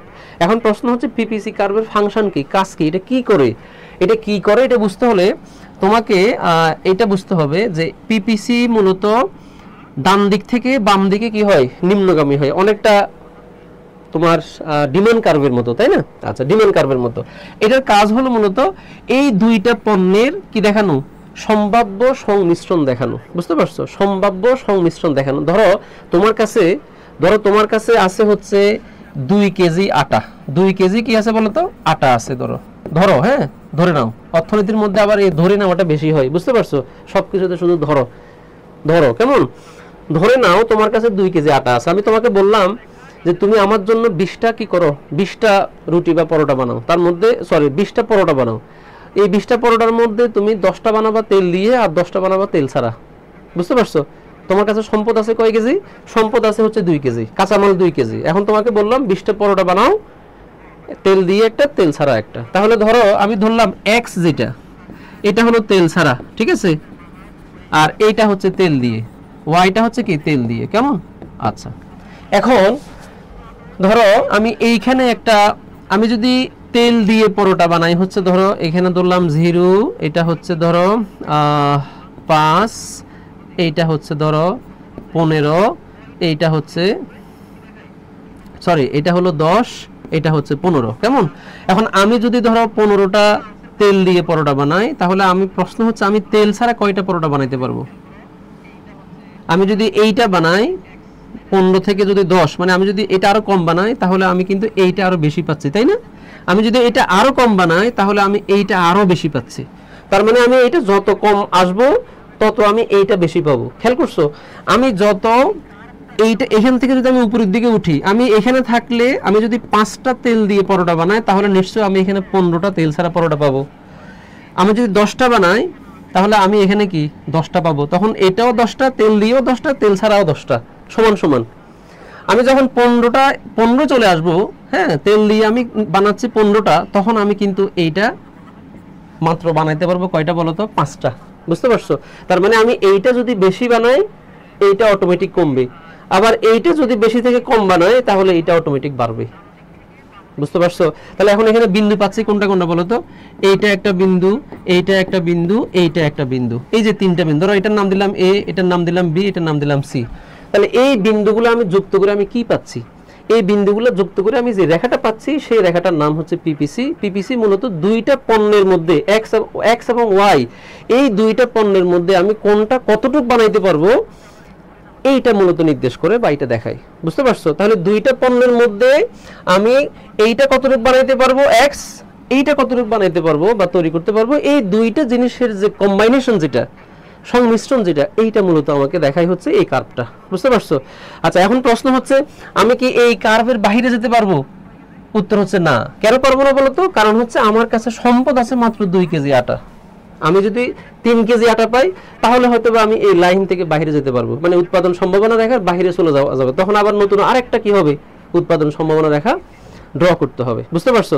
তাহলে সীমিত সম্পদ দিয়ে আমরা যখন দুইটা পণ্যের উৎপাদনের কি দেখাই, কম্বাইনেশন দেখাই, তখন সেই কম্বাইনেশনটাকে আমরা অর্থনীতির পরিভাষায় কি বলি, উৎপাদন সম্ভাবনা রেখা বলি, উৎপাদন সম্ভাবনা রেখা বলি, বুঝতে পারছো? আচ্ছা, গুড। তাহলে এখানে আনসার করছে, তোমরা আনসার যারা করছো তোমাদের সবাইকে আমি একটু দেখে নিচ্ছি, মানে তোমাদের আনসারগুলো দেখে নিচ্ছি, তোমাদেরকে না। আচ্ছা, উত্তম বিশ্বাস বলতেছে আনসার হবে এ, সুমাইয়া, সাদিয়া, এই সাদিয়ে বলছে আনসার খ হবে, মানে এইটা হবে। মাই গড, আমি যে এই উৎপাদন সম্ভাবনা দেখা দিয়ে যে দুইটা পণ্যের ব্যবহার দেখালাম, একটা হচ্ছে তেল দিয়ে আর একটা হচ্ছে তেল ছাড়া, মানে এক্স এবং ওয়াই আর কি। তাহলে উৎপাদন সম্ভাবনা দেখা কয়টা পণ্য দেখাইছি এখানে? দুইটা। তিনটা কোথা থেকে আসছে? উত্তর অবশ্যই কি হবে? শিওর এ হবে, শিওর এ হবে। এখানে 7 নম্বরের উত্তর হবে অপশন এ। বুঝতে পারছো? 3 হবার কোনো সুযোগ নেই, কারণ উৎপাদন সম্ভাবনা দেখা মূলত দুইটা পণ্য নিয়ে কি করে কাজ করে। ঠিক আছে, ওকে। এটা আমরা সিকিউ পার্টে আরো বিস্তারিত দেখবো ইনশাআল্লাহ। আপাতত জাস্ট এতটুকু মাথায় রাখো, একটু কনসেপ্টটা জাস্ট নিয়ে রাখো। চলো এরপরে কোশ্চেনে চলো। 8 নম্বর কোশ্চেন, প্রত্যেক সমাজে মৌলিক অর্থনৈতিক সমস্যা কয়টি? এটা মুখস্থ, এটা তোমাদের প্রথম অধ্যায়ের একেবারে দ্বিতীয় পৃষ্ঠায় আছে। অর্থনীতিবিদরা প্রত্যেকটা সমাজের মধ্যে 3টা মৌলিক অর্থনৈতিক সমস্যা কি করছে? আবিষ্কার করছে। তার মধ্যে প্রথমটা হচ্ছে কি উৎপাদন করবে, তারপরে হচ্ছে তোমার কি উৎপাদন করবে, কার জন্য উৎপাদন করবে এবং কিভাবে উৎপাদন করবে। 3টা জিনিস, বুঝতে পারছো? এই 3টাকে বলা হয় মৌলিক অর্থনৈতিক সমস্যা। যে কোনো সমাজে, যে কোনো রাষ্ট্রে, যে পৃথিবীর যে কোনো দেশে অর্থনৈতিক সমস্যা 3টা। একটা হচ্ছে কি উৎপাদন করা হবে, মানে কোন প্রোডাক্টটা উৎপাদন করবে, তারপরে হচ্ছে কিভাবে, পদ্ধতিটা কি, বুঝতে পারছো, কিভাবে উৎপাদন করা হবে, আর 3 নম্বর সমস্যাটা হচ্ছে কার জন্য উৎপাদন করা হবে, সেটা কি ধনীর জন্য না গরিবের জন্য। বুঝতে পারছো? যেমন বাংলাদেশে যদি প্রাইভেট জেট কোম্পানি যদি একটা ফ্যাক্টরি থাকে, তারা যদি জেট মানে প্রাইভেট যে জেটগুলো আছে, হ্যাঁ বিমানগুলো আছে, মানে যেগুলো ব্যক্তি মালিকানাধীন যেগুলো ইউজ করা হয়, পার্সোনাল আর কি, যদি এগুলো যদি একটা ফ্যাক্টরি তৈরি করে বাংলাদেশে, তোমরা একটু বলো তো এটা কি চলবে? এই প্রোডাক্টটা কি বাংলাদেশে কেউ কিনতে পারবে? বাংলাদেশে প্রাইভেট জেট ইউজ করার মতো লোক কয়জন আছে? সর্বোচ্চ হাতে গোনা 10 থেকে 15 জন, তাই না? তার মানে এই জিনিসটা, এই ফ্যাক্টরিটা বা এই প্রোডাক্টটা বাংলাদেশে কি হবে না, উৎপাদন হবে না। এটা হবে কোথায়? এমন একটা রাষ্ট্রে যেখানে অসংখ্য মানুষ প্রাইভেট জেট কেনার মতো সামর্থ্য রাখে, যেমন ইউএসএ, ব্রিটেন, ফ্রান্স। বুঝতে পারছো? এই তাহলে প্রত্যেকটা রাষ্ট্রের এই 3টা সমস্যা আসবে, সেটা হচ্ছে কোন প্রোডাক্টটা উৎপাদন করবে, সেটা কিভাবে করবে এবং কার জন্য করবে। বুঝতে পারছো? এই 3টাকে আমরা কি বলি? মৌলিক অর্থনৈতিক সমস্যা বলে। তাহলে এটার উত্তর কি হবে? উত্তর একেবারে সহজ, উত্তর হচ্ছে 3। কেমন? চলো নেক্সট কোয়েশ্চনে চলো। 9 নম্বর প্রশ্ন, অর্থনৈতিক সমস্যা সমাধানে কয়টি অর্থনৈতিক ব্যবস্থা প্রচলিত? এটার কি আর ব্যাখ্যা দেওয়ার কোনো দরকার আছে? অর্থনৈতিক সমস্যা সমাধানে পৃথিবীতে কয়টা অর্থনৈতিক ব্যবস্থা? অর্থনৈতিক ব্যবস্থা এটাকে আমরা কি বলি বলতো? এটাকে আমরা বলি ইকোনমিক সিস্টেম। কি বলি? Economic system. আমরা তো কয়টি অর্থনৈতিক ব্যবস্থা আছে সেটা তো জানি, পাশাপাশি এগুলোর ব্যাখ্যাও আমরা জানি, তাই না? কারণ আমরা অলরেডি এগুলোর আলোচনা আমরা শেষ করে এখানে আসছি। তাহলে এখন বলো, অর্থনৈতিক সমস্যা সমাধানে কয়টি অর্থনৈতিক ব্যবস্থা প্রচলিত আছে? এটার উত্তর কি হবে বলতো? এটার উত্তরটা কি হবে? এইটার উত্তরটা কি হবে? আচ্ছা, এটার উত্তরটা কি হবে? 9 এর আনসার কি বলতো? 9 এর আনসার ঘ বলছে একজনে। ও মাই গড, 9 এর আনসার একজনে ঘ বলছে। আচ্ছা, 9 এর আনসার একজনে খ বলছে। তার মানে তোমরা খ এবং গ। আচ্ছা, আর কে বলবো দেখি বলো তো, আর কে কি বলবা? আরো 2টা অপশন আছে, এই 2টা চাইলে বলতে পারো, একসাথে 4টাও বলতে পারো। যদি তোমাদের খুব কনফিউশন লাগে বলে দাও এ বি সি ডি সবগুলোই আনসার, তাই না? এটা বলে দিতে পারো, সমস্যা নাই। তোমাদের তো স্বাধীনতা দেওয়াই আছে, তোমাদেরকে আমি কিছু বলবো না, তোমরা যেটা ইচ্ছে সেটা আনসার দিতে পারো। আচ্ছা, বাট তোমরা প্রশ্নটা বুঝো নাই, এই জন্য আমি তোমাদের যাতে প্রশ্নটা সহজে বুঝতে পারো এটার ইংলিশ তরজমাটা করে দিস। অর্থনৈতিক ব্যবস্থা, পৃথিবীতে অর্থনৈতিক ব্যবস্থা 4টা। এটা তো আজকের ক্লাসে বলা হয়ে গেছে অলরেডি, তাই না? কি কি বলতো? পুঁজিবাদী মানে ধনতান্ত্রিক, সমাজতান্ত্রিক মানে নির্দেশমূলক অর্থনীতি, মিশ্র অর্থনীতি এবং ইসলামী অর্থনীতি। তাহলে এটা আবার ভুল করার অপশন কোথায়? এটা ভুল করার তো কোনো সুযোগ নাই। ভুল কেন করছো? এটা আনসার কি হবে? আনসার হবে 4। কেমন? অর্থনৈতিক সমস্যা সমাধানে কয়টি অর্থনৈতিক ব্যবস্থা প্রচলিত? 4টি। কয়টি? 4টি। তার মধ্যে বর্তমানে সবচেয়ে বেশি প্রচলিত হলো তোমার পুঁজিবাদী অর্থনৈতিক ব্যবস্থা, ঠিক আছে? আর সমাজতান্ত্রিক অর্থনৈতিক ব্যবস্থা একটা সময় ছিল কিন্তু এখন আর নেই, ঠিক আছে? আর তবে হ্যাঁ, অনেকগুলো রাষ্ট্রে আবার মিশ্র অর্থনৈতিক ব্যবস্থাও আছে, যেমন আমাদের বাংলাদেশ। বিশেষ করে উন্নয়নশীল যে রাষ্ট্রগুলো আছে, উন্নয়নশীল মানে ডেভেলপিং কান্ট্রি, এগুলোর অধিকাংশই কিন্তু অর্থনৈতিক ব্যবস্থা হচ্ছে মিশ্র। বুঝতে পারছো? আর ইসলামী অর্থনৈতিক ব্যবস্থা এটা শুধু কাগজে কলমে আছে, বই পুস্তকে আছে, এটা পৃথিবীতে এখনো কার্যকর হয়নি। বুঝতে পারছো? এটার কোনো মানে কি বলে এটাকে, কার্যকারিতা নাই আর কি এই মুহূর্তে। হয়তোবা সামনে কখনো হবে, যদি পৃথিবীতে কোনো শরিয়া ভিত্তিক বা ইসলামী রাষ্ট্র হয় তখন হতে পারে। আচ্ছা, এরপর আসো 10 নম্বর কোয়েশ্চেন, কোন অর্থ ব্যবস্থায় সম্পদের শুধু ব্যক্তি মালিকানা স্বীকৃত। এটা একেবারে সহজ প্রশ্ন, যেহেতু ব্যাখ্যা আমরা এগুলো আগেই পড়ে ফেলছি। তাহলে ধনতান্ত্রিক অর্থনীতি, ধনতান্ত্রিক মানে কি? পুঁজিবাদী। নির্দেশমূলক মানে কি? সমাজতান্ত্রিক। বুঝতে পারছো? এগুলো দুইটা করে নাম আছে, এজন্য আমি বারবার বলে দিচ্ছি। ধনতান্ত্রিক অর্থনৈতিক ব্যবস্থা মানে পুঁজিবাদী অর্থনৈতিক ব্যবস্থা, যেখানে সম্পদের কি থাকবে? ব্যক্তি মালিকানা থাকবে। বুঝতে পারছো? আর নির্দেশমূলক অথবা সমাজতান্ত্রিক অর্থনৈতিক ব্যবস্থা, যেখানে সম্পদের রাষ্ট্রীয় মালিকানা থাকবে। তাহলে এটার উত্তর কি হবে? এটার উত্তর হবে অপশন এ। 10-এর আনসার কি হবে বলো তো? 10-এর আনসার হবে ধনতান্ত্রিক অর্থ ব্যবস্থা। বুঝতে পারছো? ধনতান্ত্রিক অর্থ ব্যবস্থা। ওকে, চলো, এটা একেবারে সহজ প্রশ্ন। এরপর আসো, তোমাদের প্রথম অধ্যায়ের মধ্যে আরেকটা পয়েন্ট আছে, অর্থনীতি আবার দুই ভাগে বিভক্ত। একটা হচ্ছে ব্যষ্টিক অর্থনীতি, আর একটা হচ্ছে কি সামষ্টিক অর্থনীতি। বুঝতে পারছো? সামষ্টিক মানে তো বুঝতেছো, কালেকটিভ, মানে বৃহৎ আর কি, অ্যাগ্রিগেট। আর এটার বিপরীত হচ্ছে কি? ব্যষ্টিক। ব্যষ্টিক এটাকে ইংরেজিতে বলা হয় মাইক্রো। কি বলা হয় বলো তো? ব্যষ্টিককে বলা হয় মাইক্রো ইকোনমিক্স, আর সামষ্টিক অর্থনীতিকে বলা হয় ম্যাক্রো ইকোনমিক্স। তাহলে মাইক্রো শব্দের অর্থ কি সেটা তো তোমরা আশা করি জানো। মাইক্রো মানে হচ্ছে ক্ষুদ্র, তাহলে ব্যষ্টিক অর্থনীতি মানে হচ্ছে ক্ষুদ্র অর্থনীতি, তাই না?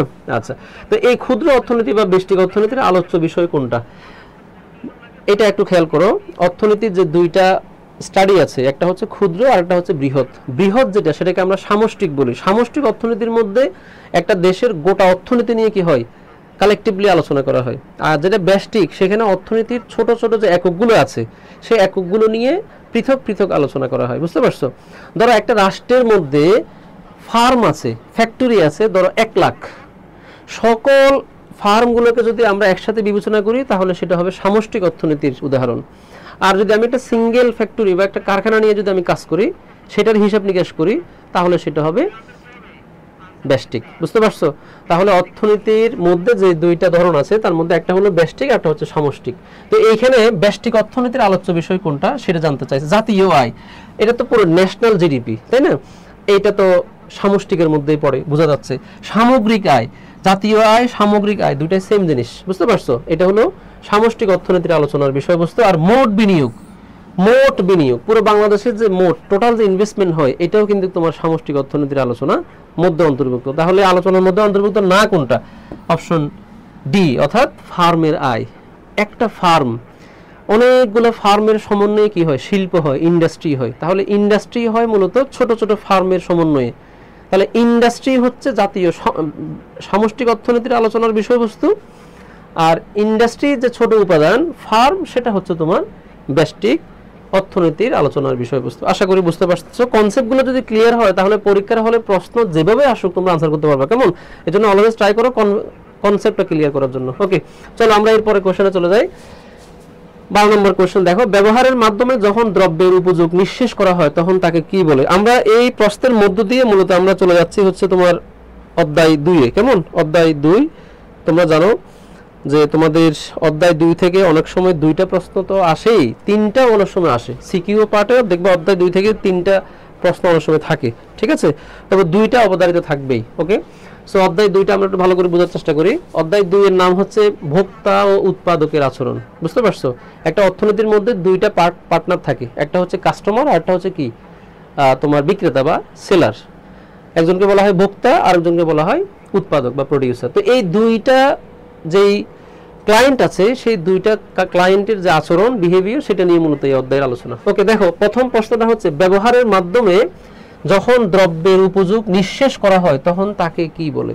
তোমরা দ্বিতীয় অধ্যায় যখন শুরু করবা, তখন সেখানে দেখবা প্রথমে আলোচনা শুরু হয় উপযোগ দিয়ে। কি দিয়ে বলো তো? উপযোগ, যেটাকে আমরা ইংরেজিতে বলি ইউটিলিটি। কি বলি? ইউটিলিটি। আচ্ছা, এখন বলো ইউটিলিটি বা উপযোগ এটা কি? এইটা কি? এটা আমাদের একটু বুঝতে হবে। কেমন? এইটা আমাদের একটু বুঝতে হবে। তো আমরা এটা বুঝবো, সমস্যা না, আমাদের এইটা বোঝার জন্য প্রশ্ন আসবে। কিন্তু এই প্রশ্নের মধ্যে শুধু জানতে চাইছে ব্যবহারের মাধ্যমে যখন দ্রব্যের উপযোগ নিঃশেষ করা হয়, তখন তাকে কি বলে? ঠিক আছে, ব্যবহারের মাধ্যমে যখন কোনো একটা দ্রব্যের উপযোগ নিঃশেষ করা হয়, ধরো আমার এখন খিদে লাগছে, অথবা আমার তৃষ্ণা লাগছে, তো আমার সামনে এক বোতল পানি আছে, ধরো, ঠিক আছে, 1 বোতল পানি। তো আমি যখন এই বোতলের পানিটা যখন আমি ব্যবহার করব, মানে খেয়ে ফেলবো, নিঃশেষ করে ফেলবো, তখন আমি এটাকে কি করলাম? মানে এটাকে অর্থনীতির ভাষায় কি বলে? নর্মালি তো আমরা বলি যে আমরা জিনিসটা খেয়ে ফেলছি, তাই না? কিন্তু অর্থনীতির পরিভাষায় এটাকে বলে কনজাম্পশন। কি বলে বলো তো? কনজাম্পশন মানে ভোগ। কি বলে? ভোগ বলে। যখন তুমি তো এইটা মাথায় রাখবা, যেমন আমি এই পাঞ্জাবিটা পড়তেছি, এটাও কিন্তু একটা কনজাম্পশন। কনজাম্পশন মানে কিন্তু আবার সবকিছু শুধু মুখে দেয় যে ওটা কনজাম্পশন না, যে কোনো কিছু, যে কোনো প্রোডাক্ট যখন তুমি ইউজ করে সেটা নিঃশেষ করে ফেলবা, তখন সেটাকে অর্থনীতির পরিভাষায় কনজাম্পশন বলে, অথবা কি বলে, ভোগ বলে। তো সেটা খাদ্যদ্রব্য হতে পারে, অথবা যে কোনো ধরনের পণ্য, পরিধান বস্ত্র, অথবা লেখাপড়ার যে কোনো তোমার আইটেম, যে কোনো কিছু হতে পারে, যে কোনো মেশিন, যন্ত্র, এনিথিং। বুঝতে পারছো? ওকে, তাহলে ব্যবহারের মাধ্যমে যখন দ্রব্যের উপযোগ নিঃশেষ করা হয় তখন তাকে বলে ভোগ। আচ্ছা, এখন আরেকটা প্রশ্ন, এই যে উপযোগ শব্দের মানেটা কি, এটা বোঝানোর জন্য একটু স্টপ করি এখানে। উপযোগ মানে হচ্ছে কোনো একটা দ্রব্যের অভাব মোচনের ক্ষমতা। ধরো আমার এখন তৃষ্ণা লাগছে, আমি কি খাবো, মানে কি করব, আমি পানি খাবো। মানুষ কখনো কারণ আমি জানি আমার এই পানিটাই শুধু আমার এই তৃষ্ণাটা কি করতে পারে, দূর করতে পারে। তাহলে তৃষ্ণাটা হচ্ছে একটা অভাব, আর এই অভাবটা পূরণ করতে পারে পানি। তাহলে এই পানিটার একটা দক্ষতা আছে, একটা তোমার ক্ষমতা আছে, সেটা হচ্ছে তৃষ্ণা মোছার ক্ষমতা। তাহলে যে কোনো দ্রব্যের যদি অভাব মোচনের ক্ষমতা থাকে, ওই ক্ষমতাটাকে অর্থনীতির পরিভাষায় বলে উপযোগ অথবা ইউটিলিটি। বুঝতে পারছো? ওকে, আশা করি তোমরা উপযোগটাও বুঝছো। আর ভোগটা তো বললামই, কেমন, ভোগ মানে হচ্ছে কনজাম্পশন। ভোগ মানে শুধু ইট না, কনজাম্পশন, যে কোনো কিছু হতে পারে, খাদ্যদ্রব্য হতে পারে, অন্য কিছু হতে পারে। আশা করি এটা ব্যাখ্যা পাইছো। চলো নেক্সট কোয়েশ্চেন, 13 নম্বর কোয়েশ্চনটা দেখো। মোট উপযোগ সর্বোচ্চ হলে প্রান্তিক উপযোগ কি হবে? আচ্ছা, এই মোট উপযোগ যখন আমরা পড়বো তখন সেখানে 2-3টা টার্ম চলে আসবে। আচ্ছা আসো, এখন প্রশ্ন হচ্ছে আগে এইটা বুঝি যে উপযোগ কাকে বলে। উপযোগের ব্যাখ্যা তো আমি একটু আগে দিলাম, তাই একটু আগে তোমাদেরকে দিয়েছি, তাই না? উপযোগ মানে হচ্ছে কোনো একটা দ্রব্যের অভাব পূরণের ক্ষমতাকে আমরা উপযোগ বলি। যেমন পানির তৃষ্ণা মেটানোর ক্ষমতা আছে, তাহলে পানির উপযোগ আছে। আপেলের ক্ষুধা নিবারণ করার কি আছে, ক্ষমতা আছে, তাহলে আপেলের উপযোগ আছে। বুঝতে পারছো? আমার খিদা লাগছে, আমি কি বালি খাবো, আমি কি মাটি খাবো? খাইতে পারবো না, কারণ ওই বালি বা মাটির অভাব পূরণের ক্ষমতা, ক্ষুধা মেটানোর ক্ষমতা নাই, উপযোগ নাই। বুঝতে পারছো? তার মানে যে উদ্দেশ্যে যেটাকে ব্যবহার করা হয় সেটা করার যদি ক্ষমতা থাকে, তাহলে বুঝতে হবে ওই দ্রব্যের কি আছে, উপযোগ আছে, স্পেসিফিক একটা ইউটিলিটি আছে। ওকে, তাহলে এখন আসো, এই ইউটিলিটি তোমাকে বুঝতে হলে বা এটা কনসেপ্টটা ভালো করে বুঝতে হলে এখানে 3টা শব্দ তোমাকে ভালোভাবে ধারণা থাকতে হবে। একটা হচ্ছে মোট উপযোগ, একটা হলো প্রান্তিক উপযোগ, আর একটা হচ্ছে তোমার প্রাথমিক উপযোগ। দেখো, ধরো তোমার ক্ষুধা লাগছে, তোমার কি লাগছে বলো তো, ক্ষুধা লাগছে, ঠিক আছে? তো তোমার কাছে আছে হলো ধরো 5টা কমলা। কয়টা কমলা আছে বলো তো? 5টা। এটা একটু বোঝার চেষ্টা করো, এটা খুবই গুরুত্বপূর্ণ, এটা তোমাদের সিকিউতে খুব হেল্পফুল হবে। কেমন? সিকিউ পার্টে ধরো তোমার ক্ষুধা লাগছে, তুমি 5টা কি খাবা, কমলা খাবা। প্রথম কমলা হচ্ছে এইটা, হ্যাঁ, প্রথম কমলার ধরলাম উপযোগ সংখ্যায় লিখলাম। হ্যাঁ, উপযুক্ত সংখ্যায় বলা যায় না, গণনা করা যায় না, কিন্তু আমরা এটা বোঝানোর জন্য জাস্ট লিখলাম। প্রথম কমলাটা যখন তুমি হাতে নিছো তখন তোমার যে ক্ষুধা ছিল সেটা অনেক তীব্র ক্ষুধা ছিল। তো প্রথম কমলাটা খেয়ে ফেলছো তুমি, তোমার ক্ষুধা একটু কমে গেছে না? এখন দ্বিতীয় কমলাটা যখন আমি তোমাকে সাধলাম তখন কি তোমার এইটার মতো কি আর উপযোগ থাকবে? থাকবে না, তখন তোমার ক্ষুধাটা কিছুটা কমে গেছে। তার মানে দ্বিতীয় কমলার উপযোগিতাও তোমার কাছে কমে গেছে। তাহলে আমরা এটার উপযোগিতা ধরলাম 6, তাই না? আচ্ছা, 2টা খাওয়া শেষ, তোমার এখনো ক্ষুধা আছে, তবে আগের মতো আর ক্ষুধা নাই, তুমি আরো একটা কমলা খাইলা, ধরো এইটা। তাহলে এখন বলো এইটার উপযোগিতা কি এই 2টার মতো হবে না কম হবে? অবশ্যই কম হবে। এটা থেকে এটা একটু কম, এইটা থেকে এটা কি আরো কম। তার মানে এটা ধরো আমরা ধরলাম 4, ধরলাম কত, 4। তুমি আরো একটা খাইলা, চতুর্থ কমলা খাইলা, এটা হলো 2। তুমি পঞ্চম যেটা খাইতে আসছো তখন সেখানে হয়ে গেছে উপযোগ 0। তার মানে তোমার পঞ্চমটা আর খাবার দরকার নাই, 4 নম্বরটা খাওয়ার পরে তোমার ক্ষুধা মিটে গেছে। ক্ষুধা কি হয়ে গেছে? মিটে গেছে। আচ্ছা, তাহলে এই যে এক একটা কমলা, তুমি আবার এটা ভেবো না যে ভাইয়া এটা মনে বড় কমলা, এটা তার থেকে ছোট। এগুলো আয়তনে ছোট না, এগুলো উপযোগিতায় ছোট। বুঝতে পারছো? কমলা সবগুলো সেম সাইজের, কিন্তু তোমার ক্ষুধার যে তীব্রতা সেটা কিন্তু সেম আর নাই। প্রথমটা খাওয়ার পরে কমছে, দ্বিতীয়টা খাওয়ার পরে আরো কমছে তীব্রতা, তৃতীয়টা খাওয়ার পর আরো কমে গেছে। এভাবে একটা সময় গিয়ে চতুর্থটা খাওয়ার পরে তোমার আর খিদা টোটালি চলে গেছে। তার মানে পঞ্চমটা খাওয়ার আর তোমার কোনো উপযোগিতা, তার মানে পঞ্চম কমলাটা প্রথমটার সেম সাইজ হলেও তোমার কাছে পঞ্চম কমলার কোনো কি নাই, ভ্যালু নাই, কারণ তোমার ক্ষুধা অলরেডি মিটে গেছে। বুঝতে পারছো? আচ্ছা, তাহলে আমরা এটা বোঝানোর জন্য মূলত এই কমলাগুলোকে সাইজ প্লাস সংখ্যা দিয়ে বোঝালাম। আচ্ছা, এখন আসো, এই যে প্রথমটাকে বলা হয় প্রাথমিক উপযোগ, এইটাকে বলা হয় প্রাথমিক উপযোগ। 3টা শব্দ এখানে আসবে, খুবই গুরুত্বপূর্ণ, কনসেপ্টটা একটু বোঝার চেষ্টা করো। প্রাথমিক উপযোগ, প্রাথমিক উপযোগ, কেমন? আচ্ছা, প্রথমটা আর কি। প্রথমটার পরে তুমি যে এটা করছো এটা হচ্ছে প্রান্তিক উপযোগ, এটা হচ্ছে প্রান্তিক। একটা খাইছো, এরপর আরেকটা খাইছো, তাহলে প্রথমটার তুলনায় প্রথমটার সাপেক্ষে দ্বিতীয়টা হচ্ছে প্রান্তিক।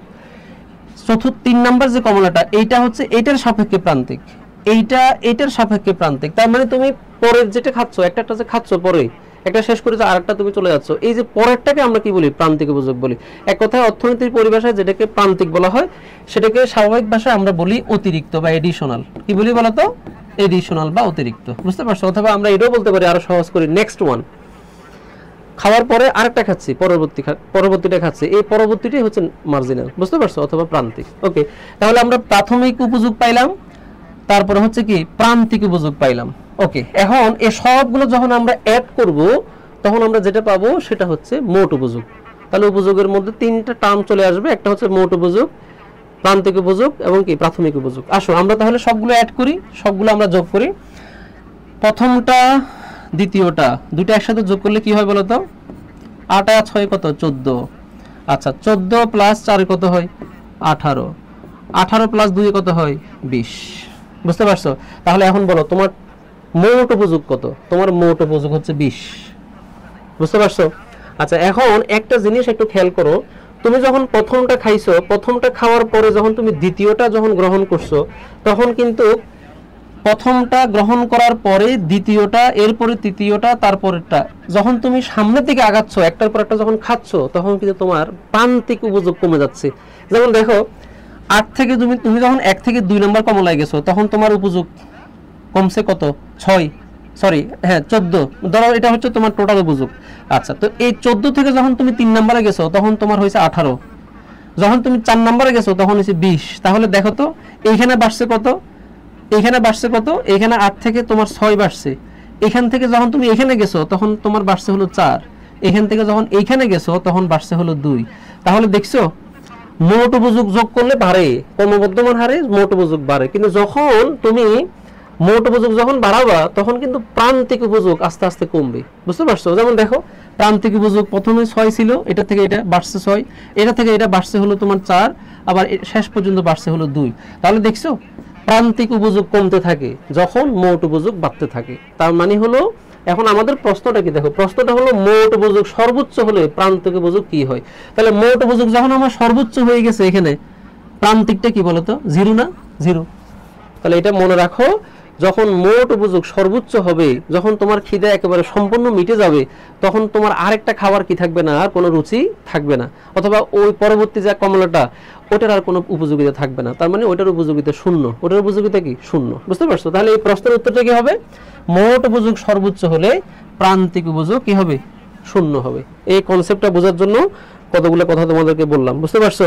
তাহলে এটা মাথায় রাখো, যখন মোট উপযোগ সর্বোচ্চ হবে 20, তখন প্রান্তিক উপযোগ দেখছো এরপরে 0, কিন্তু তার মানে প্রান্তিক উপযোগ কি হচ্ছে? 0 হচ্ছে। ঠিক আছে? আর এই উপযোগের ডিসকাশন বা আলোচনা করতে গিয়ে আমি 3টা শব্দ এখানে আনছি। একটা হলো প্রাথমিক উপযোগ, আর একটা হলো প্রান্তিক উপযোগ, আর সর্বশেষটা হচ্ছে কি? মোট উপযোগ। বুঝতে পারছো? মোট উপযোগ। ওকে, আর বাকি অংশগুলো আমরা সিকিউ পার্টে দেখবো, আপাতত এতটুকুই মনে রাখো। এরপর আসো 14 নম্বর কোয়েশ্চেন। 14 নম্বর কোয়েশ্চেনে দেখো, চাহিদা রেখা স্থানান্তরের কারণ কি? চাহিদা রেখা, তোমাদের 2 নম্বর যে অধ্যায়টা আছে, সেখানে গুরুত্বপূর্ণ একটা অংশ হচ্ছে যোগান এবং চাহিদা। দেখো, তোমরা যখন চাহিদা পড়ো, চাহিদা বিধি পড়ো তোমরা, চাহিদা বিধি, ঠিক আছে? চাহিদা বিধি, দেখো চাহিদা বিধি, চাহিদা বিধির মধ্যে তোমরা কি দেখো? মূলত এখানে x, এখানে হচ্ছে y, কেমন? x এর অর্থাৎ হরাইজন্টালি তোমরা মূলত এখানে কি দাও?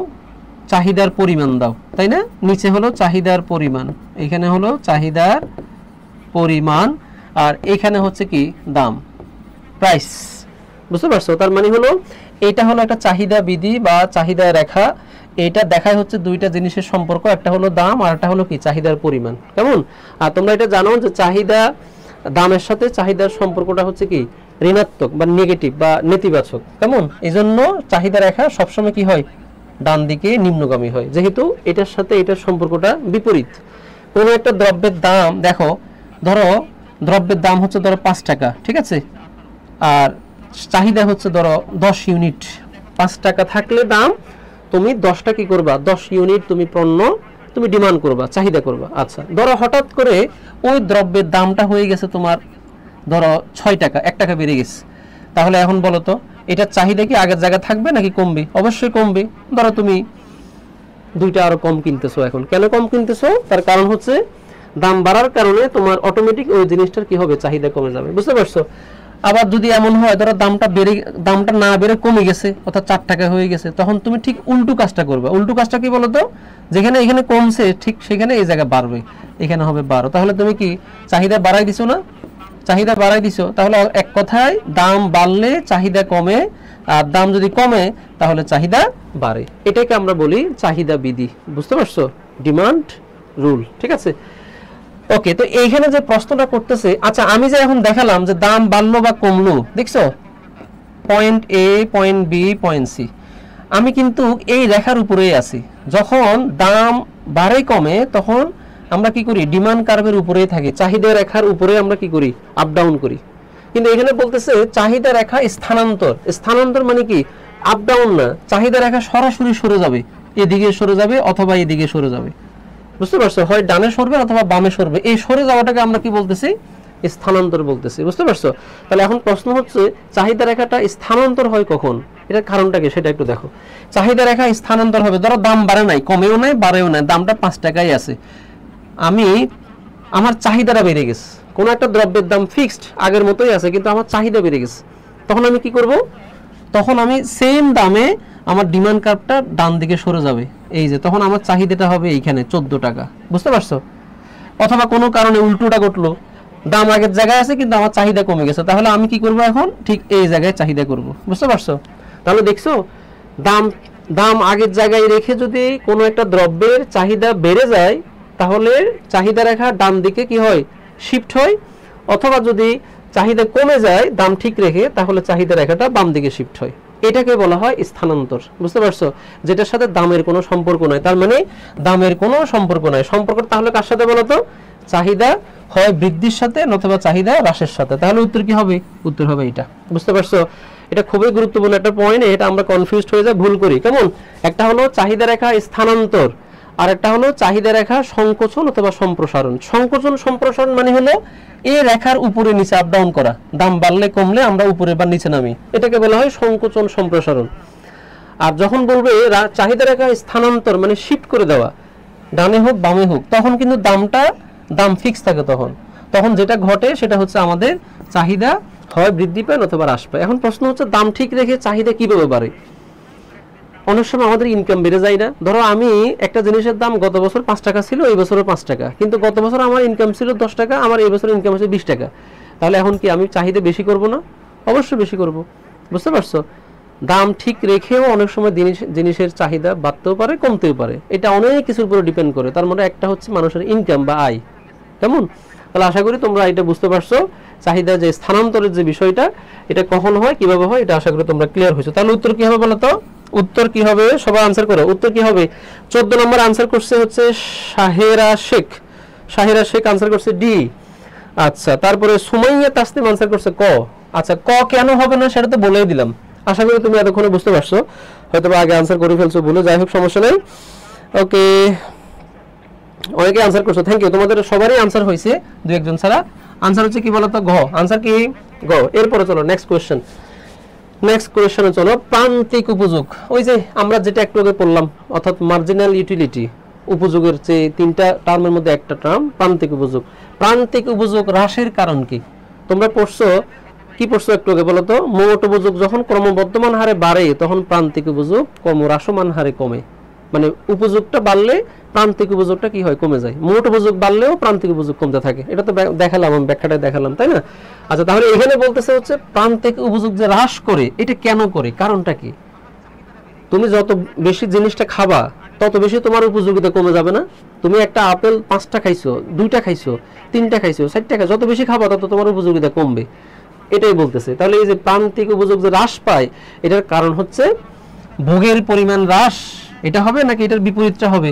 অবশ্যই এটার বিপরীতটা হবে।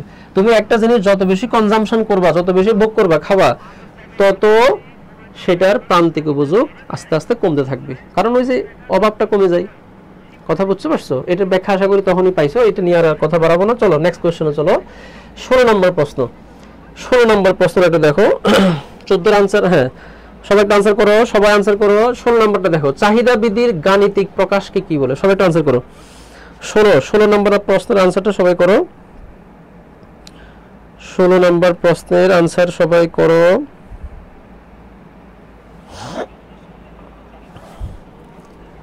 শাহিরা শেখ বলছে আয় বা রুচি পরিবর্তন হলে, হ্যাঁ অনেকগুলো ফ্যাক্টর আছে, তার মধ্যে আয়টা সবচেয়ে গুরুত্বপূর্ণ। আচ্ছা অন্যান্য এখানে, হ্যাঁ অন্যান্য অনেকগুলো ফ্যাক্টর আছে, তার মধ্যে আয়টা বেশি গুরুত্বপূর্ণ। আয়, রুচি, অভ্যাস, সময়, অথবা অনেক সময় এমনও হয় দুর্যোগ হতে পারে। দুর্যোগ হলে চাহিদা উঠানামা করে, স্বাভাবিক। বন্যা হলে অনেক সময় চাহিদা উঠানামা করে, দাম ফিক্স কিন্তু চাহিদা উঠানামা করতেছে, কারণ বন্যা হয়েছে, জিনিসের তোমার ইয়ে হয়ে যায়, শর্টেজ হয়ে যায়, অনেক কারণ হতে পারে। আচ্ছা আচ্ছা 16 নম্বর প্রশ্নের উত্তর কি হবে বলো তো? চাহিদা বিধি। চাহিদা বিধি তো মানে বুঝো, চাহিদা বিধি মানে হলো দামের সাথে চাহিদার যে পরিমাণ, এটার যে সম্পর্ক, সেটাকে আমরা চাহিদা বিধি বলি। কেমন? দাম বাড়লে চাহিদা কমে, দাম কমলে চাহিদা বাড়ে, এটাকে আমরা চাহিদা বিধি বলি। তো এই চাহিদা বিধির গাণিতিক যে প্রকাশ, এটাকে আমরা কি বলি? এটাকে আমরা বলি চাহিদা সূচি। চাহিদা কি? সূচি। ওই যে আমরা সংখ্যা দিয়ে যেগুলা প্রকাশ করি সেটাকে আমরা চাহিদা সূচি বলি, বুঝতে পারছো? আর এটাকে যদি আমরা জ্যামিতিকভাবে যদি আমরা প্রকাশ করি তখন সেটাকে বলা হয় চাহিদা রেখা, বুঝতে পারছো? গ্রাফ যেটা, সেটাকে আমরা বলি চাহিদা রেখা। আর ওই গ্রাফের মধ্যে যে সংখ্যাগুলো আমরা বসাই, ওই সংখ্যাগুলোকে বলা হয় চাহিদা সূচি।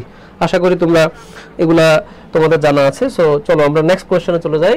নেক্সট কোয়েশ্চেনটা হলো যোগান স্থিতি স্থাপকতা কত প্রকার? যোগান স্থিতি স্থাপকতা, তোমরা জানো যে 2 নম্বর অধ্যায়ের একটা গুরুত্বপূর্ণ উপাদান হচ্ছে স্থিতিস্থাপকতা বা ইলাস্টিসিটি। দ্বিতীয় অধ্যায়ের অত্যন্ত গুরুত্বপূর্ণ একটা পয়েন্ট ইলাস্টিসিটি বা স্থিতিস্থাপকতা। এখান থেকে সিকিউতে অবশ্যই প্রশ্ন থাকবে, কেমন?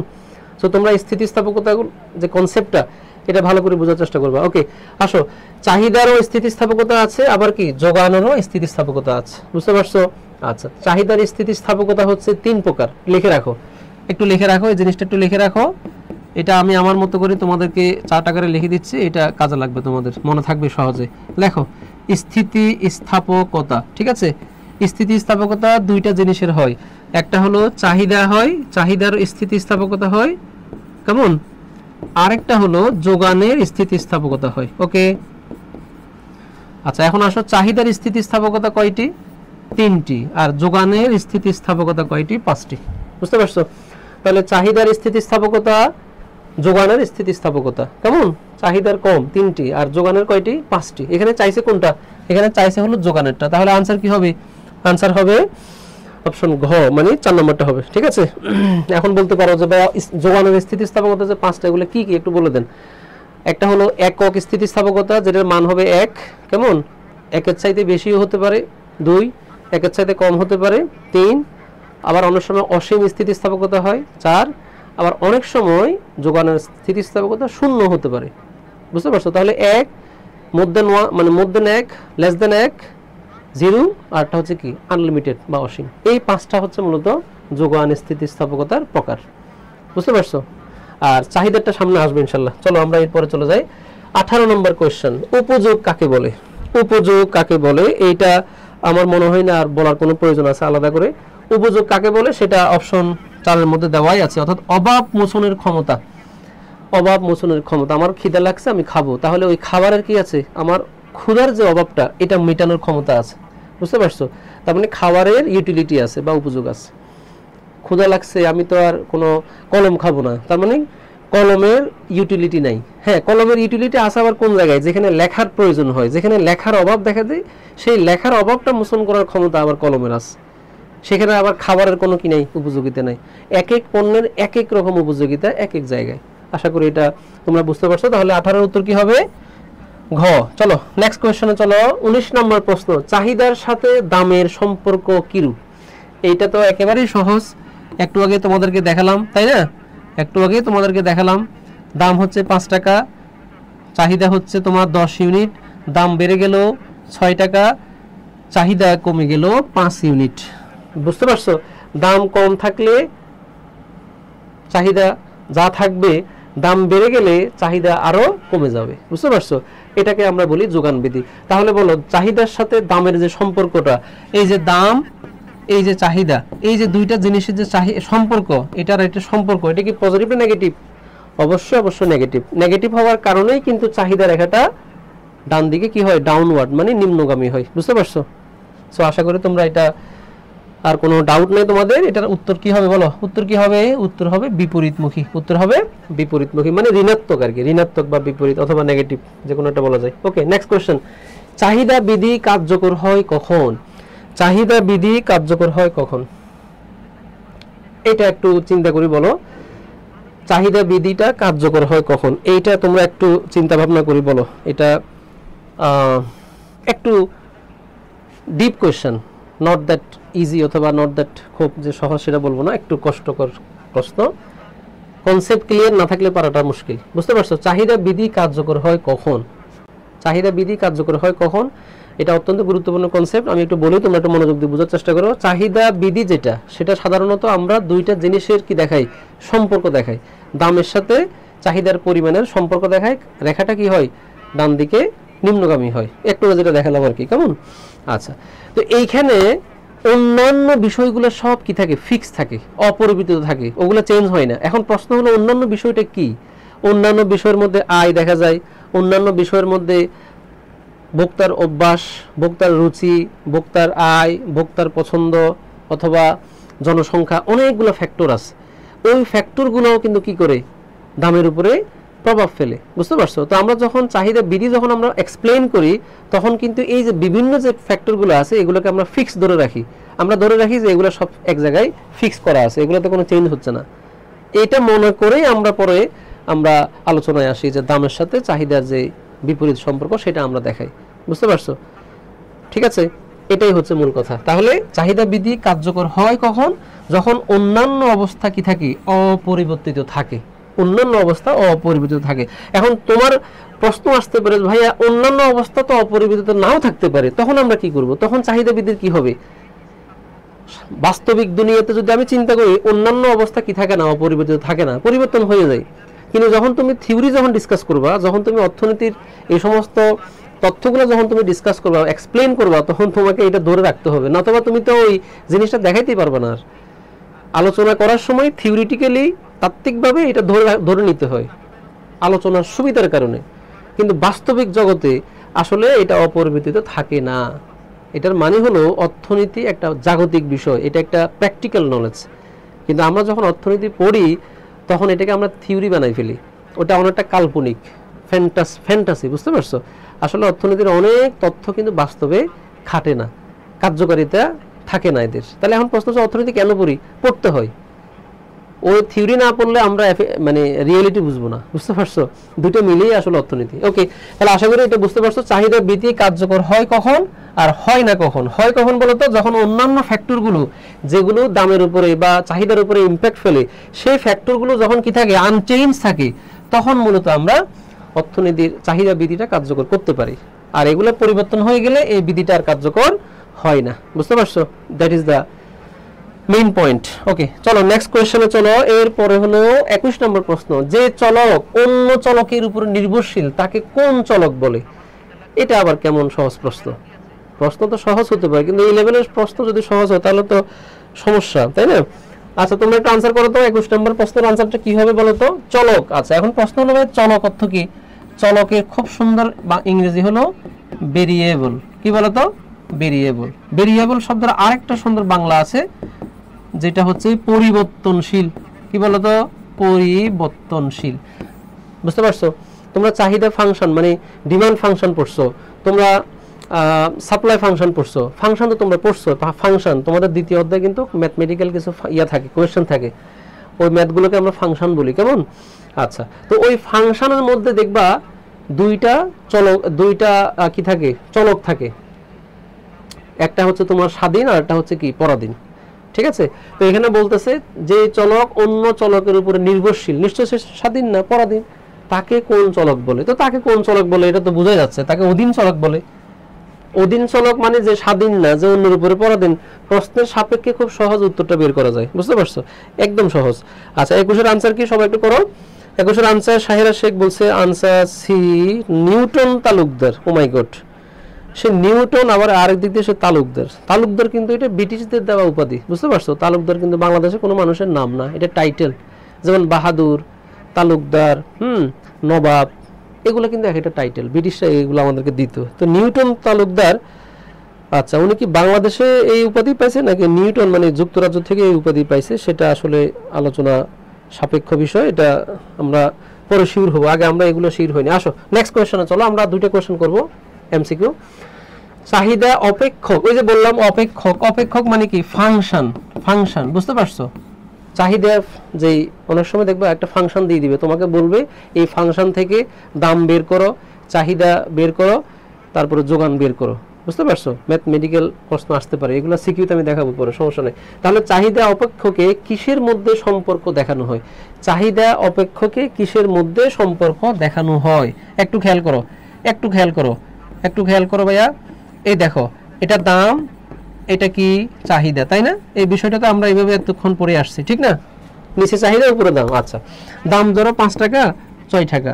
দাম যখন 5 টাকা তখন চাহিদা হচ্ছে 20 ইউনিট, দাম যখন বেড়ে গেল চাহিদা তখন কমে গেল, কোন হয়ে গেল কি 15 ইউনিট। আচ্ছা, তো এই যে জিনিসটা, এই জিনিসটাকে আমরা যখন গাণিতিকভাবে প্রকাশ করব তখন সেটাকে বলা হয় ফাংশন। কি বলা হয়? ফাংশন, বুঝতে পারছো?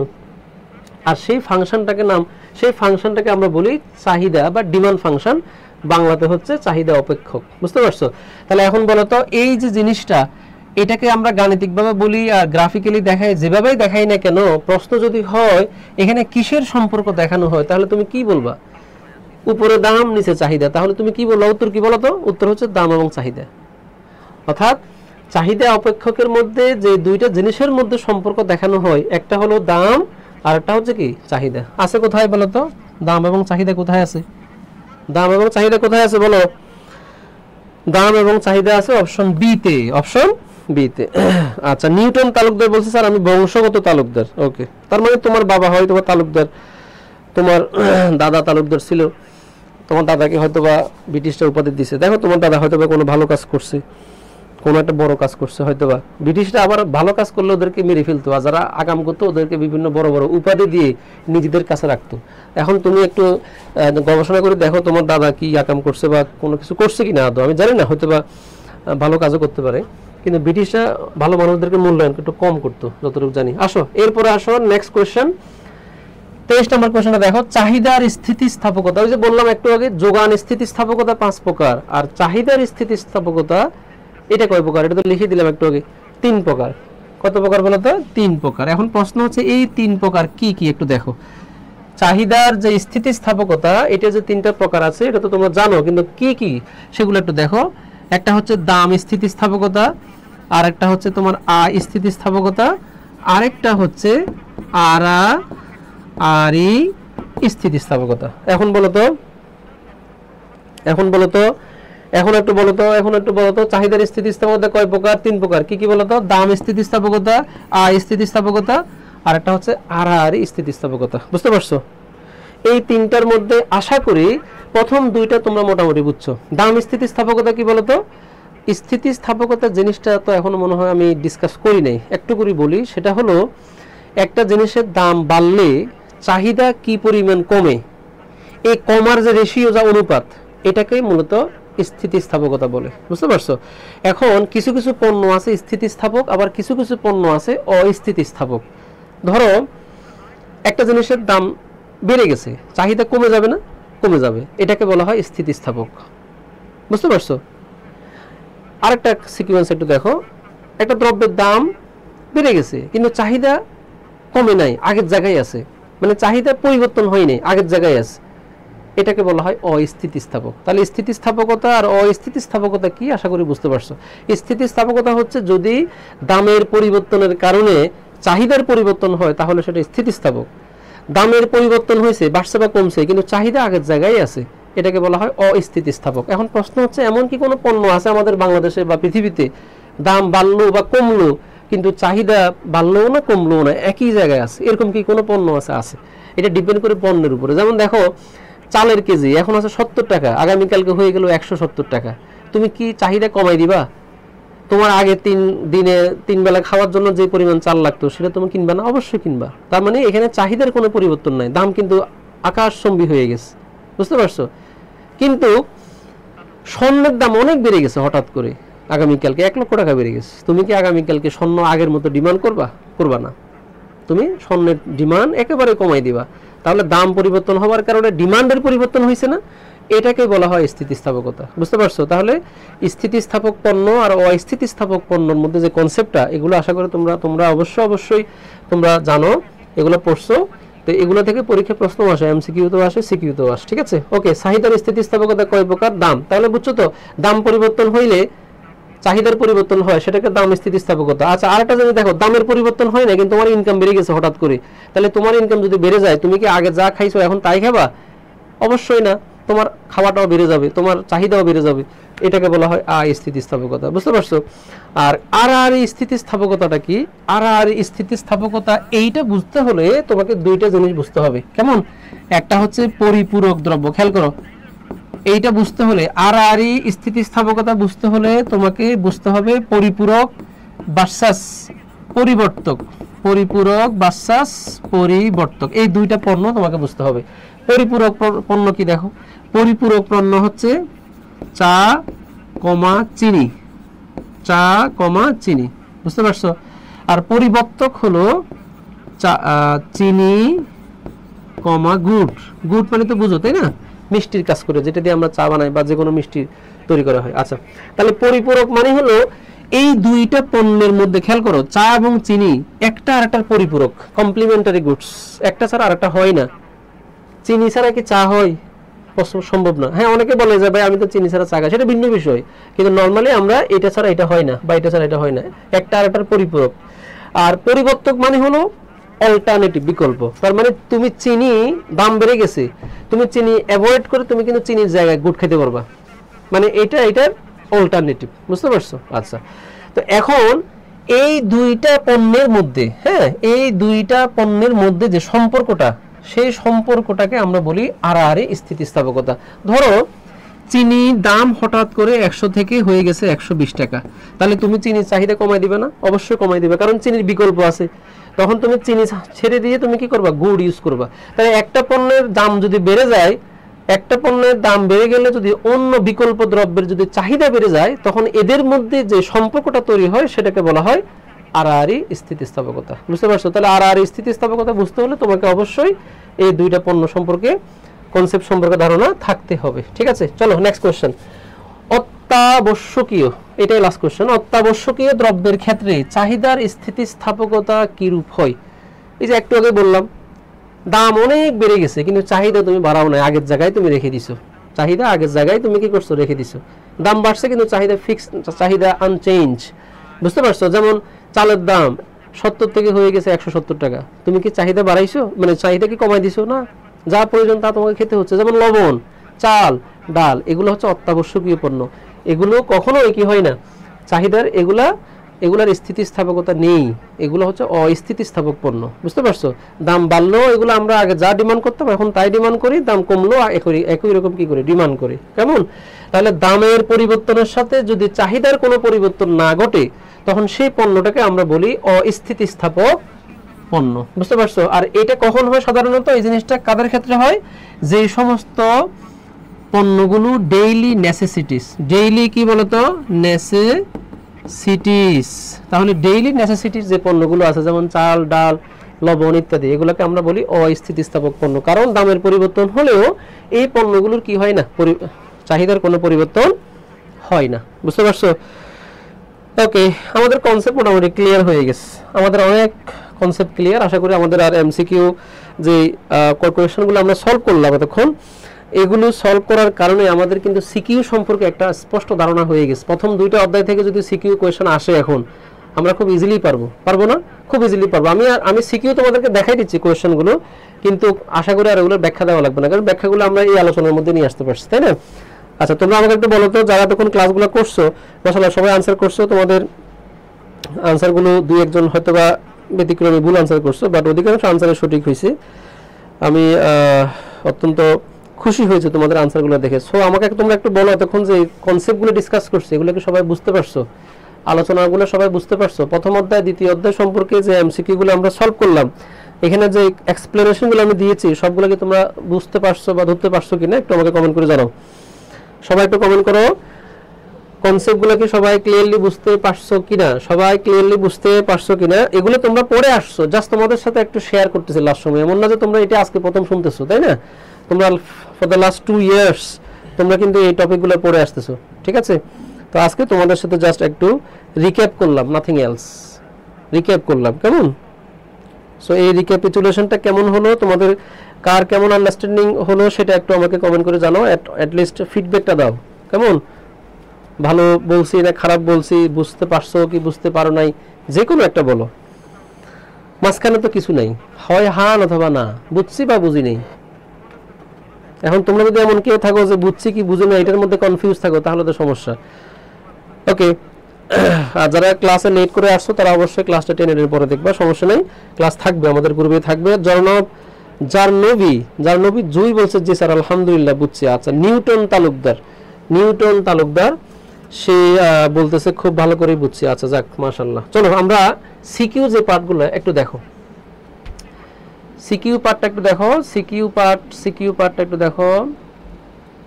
আচ্ছা, সিকিউ পার্টটা একটু দেখো। নিচে তোমাদেরকে আমি প্রথম অধ্যায় সম্পর্কে মোটামুটি যথেষ্ট কনসেপ্ট বা আইডিয়া দিয়েছি, আশা করি কনসেপ্টগুলো তোমাদের মনে আছে। একটু দেখো, জাস্ট এক বাক্যে আনসারগুলো দিয়ে দিচ্ছি। সিকিউ নিচের সূচিতে, কেমন? এটা একটা সূচি, হ্যাঁ, নিচের সূচিতে ধান এবং পাট উৎপাদনের বিভিন্ন সংমিশ্রণ দেখানো হলো। দুইটা জিনিস, দুইটা দ্রব্যের মধ্যে যে আমরা রেখার মাধ্যমে দুইটা দ্রব্যের যে কোনটার কতটুকু উৎপাদন হবে এটা যে আমরা নির্দেশ করি, হ্যাঁ, এটা আমরা নির্দেশ করি একটা রেখার মাধ্যমে। সেই রেখাটা তোমরা জানো, সেটাকে আমরা মূলত বলি যে প্রোডাকশন পসিবিলিটি কার্ভ বা প্রোডাকশন পসিবিলিটি কার্ভ। এটাকে আমরা বাংলা কি বলি? উৎপাদন সম্ভাবনা রেখা, তাই না? তাহলে আমরা উৎপাদন সম্ভাবনা রেখার কনসেপ্টটা মূলত আমরা এখান থেকে বের করব পরে। আগে আমরা 1 2 3 কি আছে একটু দেখি। প্রথম প্রশ্নটা হচ্ছে দুষ্প্রাপ্যতা কাকে বলে? দুষ্প্রাপ্যতা কাকে বলে এটার ব্যাখ্যা আমরা প্রথমেই পেয়ে গেছি। সীমিত, যেহেতু আমাদের অসংখ্য অভাব রয়েছে, তাহলে অসংখ্য অভাবের তুলনায় সম্পদের যে অপ্রতুলতা অথবা সম্পদের যে স্বল্পতা, এটাকেই অর্থনীতির পরিভাষায় কি বলা হয়? দুষ্প্রাপ্যতা বলা হয়। বুঝতে পারছো? শেষ। এটা 1 লাইন বা 2 লাইনে লিখলেই হবে, 1 মার্কস। তারপরে দেখো, মানুষকে কেন নির্বাচনের সমস্যা পড়তে হয়? নির্বাচনের সমস্যা মানে এটা আবার ইলেকশন না, ওই যে ভোটের ইলেকশন না। এই নির্বাচনটা হচ্ছে ওই যে বললাম, মানুষকে যখন চয়েস করতে হয়, মানুষকে সিলেকশন করতে হয়, এইটা একটা সমস্যা। বুঝতে পারছো? আমার অনেকগুলো অভাব, 100টা অভাব, কিন্তু আমার মাত্র অভাব পূরণ করার ক্ষমতা আছে 30টা অথবা সর্বোচ্চ 20টা। তাহলে আমি এখন কি করব? আমি এখন যে কাজটা করব, 100টার মধ্যে যেগুলো মোস্ট গুরুত্বপূর্ণ যে সমস্যাগুলো আছে সেগুলোকে আগে সিলেক্ট করে ফেলবো। বুঝতে পারছো? এই সিলেকশন করতে গিয়ে অনেক সময় আমরা কনফিউজড হয়ে যাই, আমরা সমস্যায় পড়ে যাই যে কোনটা রেখে কোনটা করব, তাই না? এই জন্য এটাকে বলা হয় নির্বাচনের সমস্যা। বুঝতে পারছো? তাহলে এখানে নির্বাচনের সমস্যা মানুষকে কেন পড়তে হয়? নির্বাচনের সমস্যা মানুষকে পড়তে হয়, তার প্রধান কারণ হচ্ছে সম্পদের সীমিত বা সম্পদের দুষ্প্রাপ্যতা। বুঝতে পারছো? সম্পদের দুষ্প্রাপ্যতা থাকার কারণে, সীমিত সম্পদ থাকার কারণে মানুষের অসীম যে অভাবগুলো আছে, সেই অসীম অভাবগুলোর মধ্যে যেগুলো অত্যন্ত গুরুত্বপূর্ণ অভাব, সেই অত্যন্ত গুরুত্বপূর্ণ অভাবগুলো নির্বাচন করে সেটা মিটানোর যে প্রক্রিয়া, সেই প্রক্রিয়াটাকে আমরা বলি নির্বাচন। আর এই নির্বাচন মানুষকে এই সমস্যায় পড়তে হয়, তার প্রধান কারণ হচ্ছে সম্পদের দুষ্প্রাপ্যতা। বুঝতে পারছো? সম্পদের দুষ্প্রাপ্যতা, তার মানে এটার সাথে এটা রিলেটেড কোশ্চেন। বুঝতে পারছো? প্রথমটা বুঝলে এটা তুমি অটোমেটিক আনসার করতে পারবা। এখন এখানে আমি হয়তো 2 লাইনে বলছি, তুমি পরীক্ষা হলে 4 লাইনে লেখো, সমস্যা কি? অবশ্যই এটার থেকে এটার বিস্তৃতি বেশি হবে। এটা তুমি 2 লাইনে লিখলে এটা 4 লাইনে লিখবে, কারণ এটা 1 মার্ক, এটা 2 মার্ক। মার্ক দেখে তুমি কি করবা? তোমার বাক্যের যে সংখ্যা, questions, number of question, sentences, এটা অবশ্যই তোমাকে বাড়াইতে হবে। ঠিক আছে? ওকে, তারপর আসো 3 নম্বর প্রশ্ন। উদ্দীপকের তথ্যগুলো ব্যবহার করে একটি উৎপাদন সম্ভাবনা রেখা তুমি কি করো? অঙ্কন করো। উৎপাদন সম্ভাবনা রেখা অঙ্কন করো। একটু দেখো, আমি দ্রুত দেখাই দিচ্ছি। এখানে সংমিশ্রণ হচ্ছে 3টা, ABC। একটা হলো ধান, আর একটা হচ্ছে কি? পাট। আচ্ছা, ধান যদি 0 হয় তাহলে পাট হবে 30, মানে 30। ধান যদি তুমি 30 মন কি করো? উৎপাদন করো, তাহলে তুমি এটা করতে পারবা 20 মন। ধান তুমি যদি 40 মন করো, তাহলে তুমি এটা করতে পারবা 0 মন। আচ্ছা, তাহলে এখন প্রশ্ন হচ্ছে, এই যে জিনিসটা কোনটা কতটুকু উৎপাদন করলে অন্যটা কতটুকু উৎপাদন করা যাবে, এই জিনিসটার যে সংমিশ্রণ, কম্বাইনেশন, এটা আমরা দেখাই মূলত উৎপাদন সম্ভাবনা রেখার মাধ্যমে। বুঝতে পারছো? তাহলে এইটা আমাকে বলছে উৎপাদন সম্ভাবনা রেখায় বসাইতে। আমি একটু মুখস্থ করে নিই। ধানের উৎপাদন 0, 30 40, আর এটা হচ্ছে কি পার্ট 30 20 এবং 0। আচ্ছা চলো তাহলে আমরা একটু ইয়ে করে নিই। হ্যাঁ, আমরা এইটা একটু দেখে নিই। এই যে দেখো, ওকে, এইখানে ধরলাম এটা হচ্ছে পার্ট, এটা হচ্ছে কি পার্ট ওয়াই, ওয়াই যে ইয়াটা আছে সেখানে আমরা পার্ট রাখলাম, আর যেটা এক্স এখানে আমরা কি রাখলাম, ধান রাখলাম। বুঝতে পারছো? তাহলে এই দুইটা পণ্যের মধ্যে আমি কোনটা কতটুকু উৎপাদন করব সেটা দেখাচ্ছে। আর এটা হলো 0। তোমরা জানো সাধারণত এই ধরনের কার্ভের মধ্যে এখানে কি থাকে, 0 থাকে। তাহলে পাট যদি আমি সর্বোচ্চ উৎপাদন করি তাহলে আমি করতে পারবো 30, আর ধান যদি আমি সর্বোচ্চ করি তাহলে করতে পারবো 40। এটা আমি কোত্থেকে নিয়েছি, এটা এখানেই আছে দেখো, ধান হলো 40, পাট সর্বোচ্চ 30, তাই না? এই যে ধান হচ্ছে 40 আর পাট সর্বোচ্চ কি 30, 40 30। তাহলে এখন আসো আমরা এই দুইটা, এই যে এই দুইটা যে বিন্দু আছে এই দুইটা বিন্দুকে আমরা কি করলাম, অ্যাড করে দিলাম। আর এই অ্যাড করে দেওয়ার ক্ষেত্রে আমরা একটা রেখা পাইলাম, তাই না? আচ্ছা আসো এরপর আমরা দ্বিতীয়টাতে চলে যাই। তাহলে আমরা এরপরে দেখো পাটের পাটের পাটের দেখো, এই যে দেখো পাটের 2 নাম্বারটা কি হচ্ছে 20, আর এইটার 2 নাম্বারটা হচ্ছে 30। আচ্ছা তাহলে আসো এটা যদি 30 হয় তাহলে পাটের এটা হচ্ছে 20, তাই না? এটা হচ্ছে 10, এরকম করে আমরা 10-এর পরে 0 চলে আসবো। ওকে, আর 40-এর পরে এখানে দেওয়া আছে কত, 30। বুঝতে পারছো? এখানে ধরো 20, এখানে ধরো 10, এভাবে আর কি। ওকে, তো এখানে আমাদেরকে জাস্ট 3টা ইয়া দেখাইছে, 3টা ডিজিট দেওয়া আছে। পাটের ক্ষেত্রে দেওয়া আছে 30 20 এবং কি 0, আর ধানের ক্ষেত্রে দেওয়া আছে 40 30 এবং 0। ওকে, তাহলে আমরা এখন কি করব, এখন আমরা যে কাজটা করব সেটা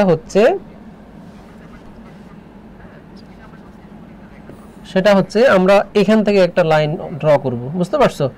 মানে আমি যদি 20 মণ পাট উৎপাদন করি তাহলে আমি কি পরিমাণ ধান উৎপাদন করতে পারবো, কি পরিমাণ ধান উৎপাদন করতে পারবো, 30 মণ আমি ধান উৎপাদন করতে পারবো। বুঝতে পারছো? আচ্ছা তাহলে এই পয়েন্টটাকে আমি যদি এ বলি, এই পয়েন্টটাকে যদি বি বলি, এইটাকে যদি আমি সি বলি, আর পুরোটাকে যদি আমি এ আর সি রেখা বলি, তাহলে এই সি রেখাটাই হচ্ছে মূলত পিপিসি।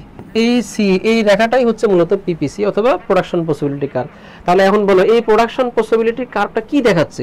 এই প্রোডাকশন পসিবিলিটি কার্ভটা দেখাচ্ছে কিছু সম্ভাব্য কিছু সংমিশ্রণ দেখাচ্ছে, ধান এবং পাটের উৎপাদনের কিছু কম্বিনেশন দেখাচ্ছে। অর্থাৎ তুমি যদি পাট 30 মণ উৎপাদন করো তাহলে তুমি ধান উৎপাদন করবা 0। তুমি যদি পাট উৎপাদন করো 20 মণ তাহলে তুমি ধান উৎপাদন করতে পারবা 30 মণ। বুঝতে পারছো? তাহলে এইটা উৎপাদন করলে সর্বোচ্চ হবে, পাট সর্বোচ্চ, কিন্তু ধানটা 0। বুঝতে পারছো? এখন তুমি কি এই বিন্দুতে থাকবা, নাকি তুমি এই কাজটা করবা, পাট উৎপাদন করবা 20 মণ আর ধান উৎপাদন করবা 30 মণ? তুমি কি বি বিন্দুতে থাকবা নাকি এ বিন্দুতে থাকবা?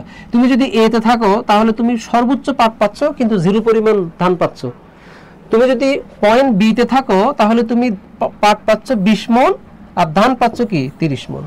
তাহলে আমাকে যদি জিজ্ঞেস করো যে ভাই এখানে কোনটা বেটার, এ বেটার না বি বেটার, আমি অবশ্য বি কে আমি কি করব, চুজ করব, কারণ বিটাতে আমি দুটেই পাচ্ছি, কিন্তু এ তে থাকলে আমি শুধু পাটটা বেশি পাচ্ছি কিন্তু আমি ধানটা পাচ্ছি না। বুঝতে পারছো? আচ্ছা আমি যদি সি বিন্দুতে থাকি তাহলে আমি সেই ক্ষেত্রে আমি ধান পাবো 40 মণ কিন্তু আমি পাট পাবো 0।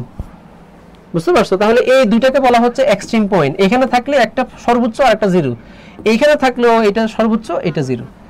তাহলে আমরা একটা কাজ করি, আমরা এখান থেকেও কিছু নিই, এখান থেকেও কিছু নিই, কিছু ধান নিই কিছু পাট নিই। বুঝতে পারছো? যদি আমরা এটা করতে চাই তাহলে আমাদেরকে স্টে করতে হবে কোথায়, আমাদেরকে স্টে করতে হবে পয়েন্ট বি তে।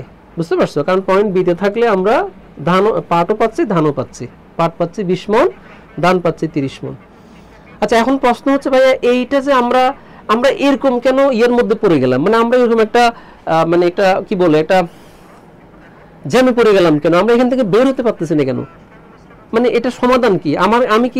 আমি কি এটা করতে পারি না যে আমি ধান 40 মণ নিব, অথবা আমি ধান 40 মণ নিব, আমি পাট নিব 30 মণ, পাটও সর্বোচ্চ নিব ধানও সর্বোচ্চ নিব, এটা কি সম্ভব না? উত্তর হচ্ছে এটা কখনোই সম্ভব না। তোমার যে জমি আছে সেই জমিতে তুমি ধরো 1 বছর ফসল কি করলা, উৎপাদন করলা, তো ফসল তুমি যদি উৎপাদন করো, 2টা ফসল উৎপাদন করার সুযোগ আছে, একটা হচ্ছে ধান আর একটা হচ্ছে কি পাট। তুমি যদি ধান সর্বোচ্চ ওই জমিতে তুমি যদি সর্বোচ্চ ধান উৎপাদন করো 40 মণ, ওটা 40 মণ ধান উৎপাদন করার ক্যাপাসিটি আছে, এর বেশি নাই। তুমি যদি 40 মণ করো তাহলে তুমি কোনো পাট উৎপাদন করতে পারবে না, কারণ ওই পুরো এক বছরে 40 মণ ধান উৎপাদন করতে পুরো বছর চলে যাবে। বুঝতে পারছো? পাট পারবে না। কিন্তু তুমি যদি এইটা না করে ওই পুরো বছরে উৎপাদনটাকে তুমি দুইটা ভাগ করো, একটা ভাগে তুমি ধান উৎপাদন করো আর একটা ভাগে তুমি পাট উৎপাদন করো, যদি এটা করো তাহলে সেক্ষেত্রে তুমি এটা 30 পারবা, এটা 20 পারবা। বুঝতে পারছো? আর তুমি যদি এখানে চলে যাও তাহলে তুমি এটা একবারই পাবে না, সব তুমি পাট উৎপাদন করবে। তার মানে তোমার জমি কম, তোমার সম্পদ সীমিত। এখন তুমি যদি বলো না আমি দুইটাই সর্বোচ্চ করব, তাহলে সেক্ষেত্রে তোমার কি করতে হবে? সেক্ষেত্রে তোমার সম্পদ বাড়াইতে হবে। সম্পদ কি তুমি বাড়াইতে পারবা?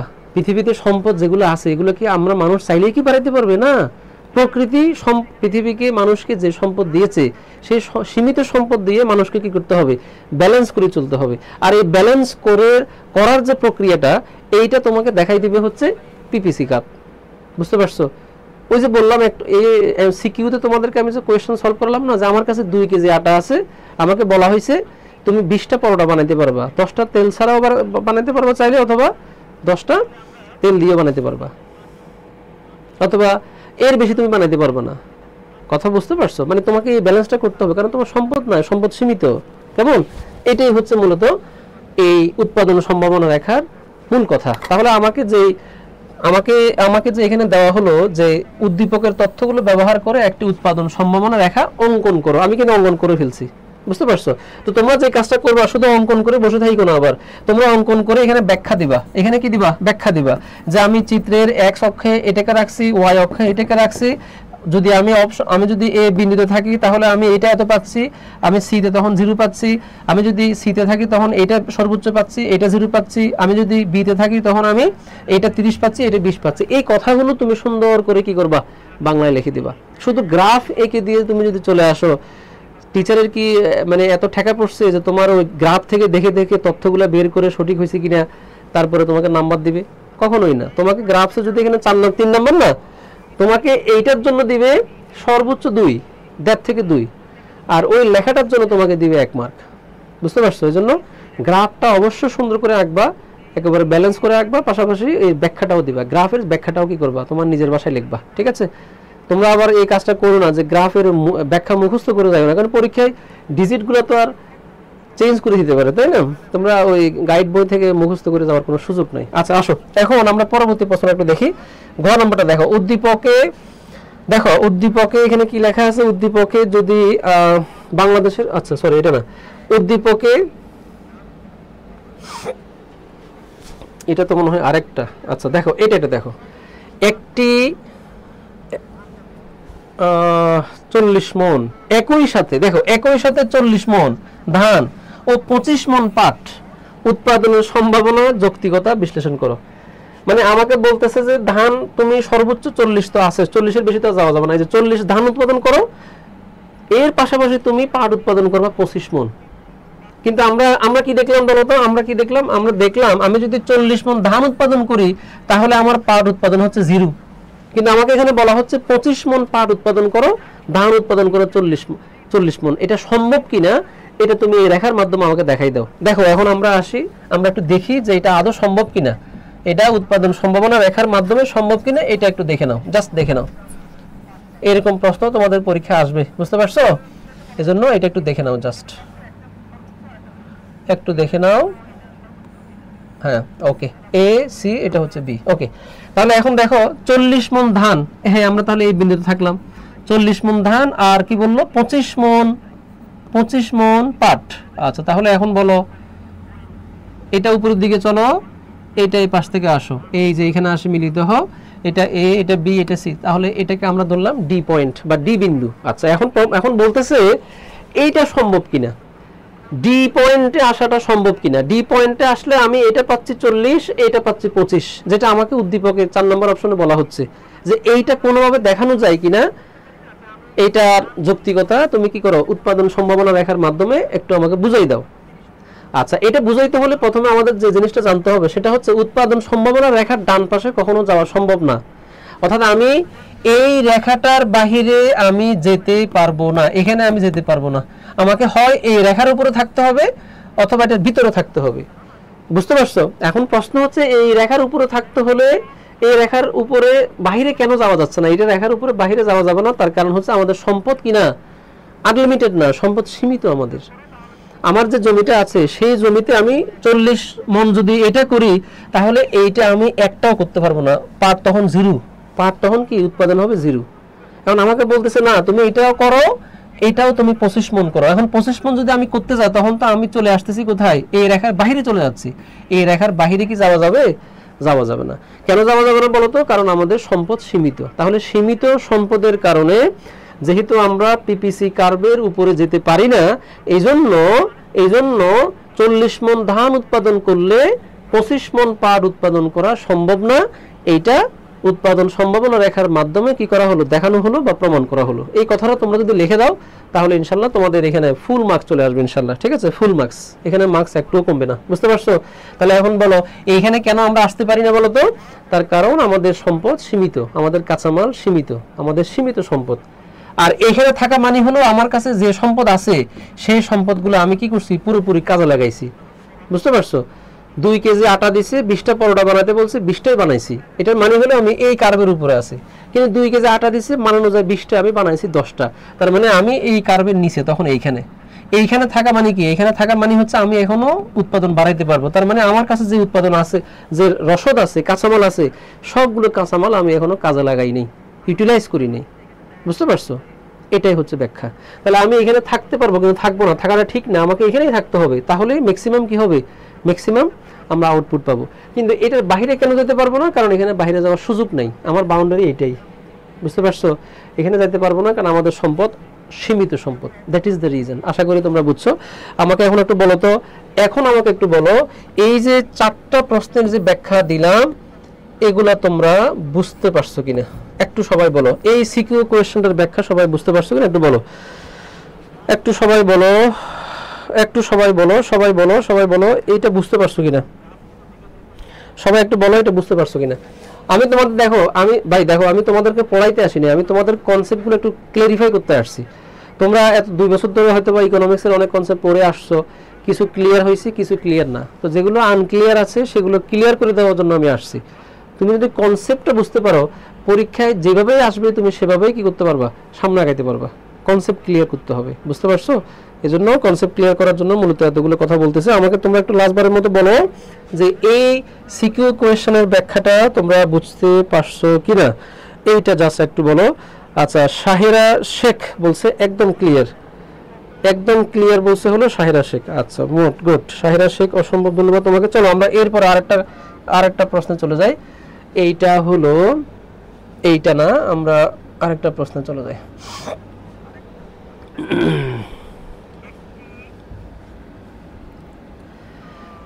ওকে, এইটা একটু দেখো। এইটা হচ্ছে তোমাদের দ্বিতীয় অধ্যায়ের একটা সিকিউ কোয়েশ্চেন, এটা একটু দেখো। আচ্ছা, এখানে কমেন্ট করছে কে? সুমাইয়া তাসনিম বুঝতে পারছি স্যার। তারপরে শাহিরা শেখ, স্যার আমি এইচএসসি 26 3 4 চ্যাপ্টার ভালো পারি না। ভালো না পারলে ক্লাসগুলো করো, আমরা তো নেক্সট ক্লাস আবার আসতেছি, আমরা তখন 3 4 নিয়ে আলোচনা করবো ইনশাল্লাহ, সমস্যা নেই। জাহ্নবী বলছে স্যার সত্যি বলতে আগে আমি ক্লাস বুঝি নেই, কিন্তু আজ আলহামদুলিল্লাহ খুব ভালো করে বুঝেছি, ধন্যবাদ স্যার, থ্যাংক ইউ। ওকে, আসো এটা লাস্ট, আমাদের আজকের ক্লাসের লাস্ট কোয়েশ্চেন হচ্ছে এইটা একটু বোঝার চেষ্টা করো। চাহিদা সমীকরণ মানে তো বুঝছো, চাহিদা সমীকরণ মানে হচ্ছে তোমার যেটাকে আমরা কি বলি, মানে ডিমান্ড ফাংশন। বুঝতে পারছো? এটা একটা ডিমান্ড ফাংশন। ওহো, সবই তো মিলে যাচ্ছে। কালার নেব কোনটা? কালার নিয়ে তো কনফিউজড। কালার কোনটা নেওয়া যায়?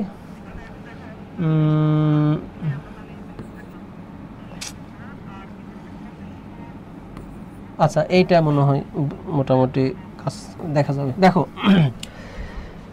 এই যে ডিমান্ড যে ফাংশনটা আছে, এই ডিমান্ড ফাংশনে আমাদেরকে বলতেছে, এখানে ডি মানে হলো ডিমান্ড ফাংশন, চাহিদার পরিমাণ, তারপরে পি মানে প্রাইস। যাই হোক, সমস্যা, তোমরা এগুলো দেখছো, আশা করি এই ফাংশনগুলো সম্পর্কে তোমাদের ধারণা আছে। আমরা একটু জাস্ট সংক্ষেপে একটু আলোচনা করে যাই। চাহিদার আড়াআড়ি স্থিতিস্থাপকতা কাকে বলে? ব্যাখ্যা দেওয়ার দরকার নাই, আগেই দিছি। চাহিদার আড়াআড়ি স্থিতিস্থাপকতা মানে তো বুঝছো, চিনি এবং গুড়, চিনির দাম বেড়ে গেছে, তাহলে গুড়ের চাহিদা বাড়বে না কমবে? খেয়াল করো, চিনির দাম 100 টাকা, গুড়ের দাম ধরো 80 টাকা, তো চিনির দাম হঠাৎ করে 120 টাকা হয়ে গেছে, মানে আরো বেড়ে গেছে দাম। তাহলে এখন সাধারণ জনগণ কি করবে? চিনি না খেয়ে গুড় খাবে, তখন গুড়ের চাহিদা বেড়ে যাবে না? তাহলে দুইটা সম্পর্কযুক্ত দ্রব্যের মধ্যে একটা দামের পরিবর্তনের কারণে যদি আরেকটার চাহিদার পরিবর্তন ঘটে, এই দুইটা পণ্যের এই যে পরিবর্তন হলো একটা দামের কারণে চাহিদার যে পরিবর্তন হলো, এই পরিবর্তনের যে অনুপাত, শতকরা যে অনুপাত, সেটাকে আমরা কি বলি? চাহিদার আড়াআড়ি স্থিতিস্থাপকতা বলি। শেষ, এক কথায় এভাবে আনসার দিলেই হবে। কেমন? আচ্ছা, ওকে। তারপর আসো 2 নম্বর প্রশ্ন, চাহিদা কি শুধু দামের উপরে নির্ভরশীল? ব্যাখ্যা করো। চাহিদা কি শুধু দামের উপরে নির্ভরশীল? তোমরা তো জানো যে চাহিদা শুধু দামের উপরে নির্ভরশীল না, তবে চাহিদা ভিত্তিতে শুধু দামের সাথে সম্পর্ক দেখানো হয়, চাহিদার সাথে দামের সম্পর্ক দেখানো হয়, কিন্তু এই চাহিদাটা শুধু দামের উপরে এককভাবে নির্ভরশীল না, চাহিদা আরো অনেকগুলো ফ্যাক্টরের উপর নির্ভরশীল। তার মধ্যে অন্যতম হচ্ছে আয়, ব্যক্তির আয়, ভোক্তার আয়, ইনকাম, তারপরে হচ্ছে ভোক্তার রুচি, অভ্যাস, তারপরে হচ্ছে তোমার জনসংখ্যা, বিশেষ দুর্যোগ, অনেকগুলো ফ্যাক্টর আছে, যে ফ্যাক্টরগুলো চাহিদার উপরে কি করে? প্রভাব ফেলে। বুঝতে পারছো? প্রভাব ফেলে। ওকে, তার মানে হলো চাহিদা কি শুধু দামের উপর নির্ভরশীল? ব্যাখ্যা করো। এটার উত্তর হবে না, চাহিদা শুধু দামের উপর নির্ভরশীল না, চাহিদা আরো অন্যান্য অর্থনৈতিক ফ্যাক্টরের উপর নির্ভরশীল। তার মধ্যে আয় আছে, ভোক্তার রুচি আছে, অভ্যাস আছে, এই জিনিসগুলো আছে। এভাবে আনসার দিবা। কেমন? 3-4 লাইনে এটা ব্যাখ্যা দিয়ে দিবা। শেষ। তারপরে দেখো 3 নম্বর, উদ্দীপকে চাহিদা সমীকরণের ভিত্তিতে চাহিদা রেখা অঙ্কন করো। এটা একটা সূচি, এটা এই সূচির মাধ্যমে আমাকে বলতেছে চাহিদা রেখাটা অঙ্কন করো। বুঝতে পারছো? একটু মুখস্থ করে যাও, যেহেতু পরবর্তী পৃষ্ঠা চলে যাও। 45 - 5p আসো, মানে এই সমীকরণের সাহায্যে একটা কি করো? চাহিদা রেখা মানে গ্রাফ অঙ্কন করো। বুঝতে পারছো? 45 - 5p। আচ্ছা আসো তাহলে 45, ও মাই গড, 45 - 5p।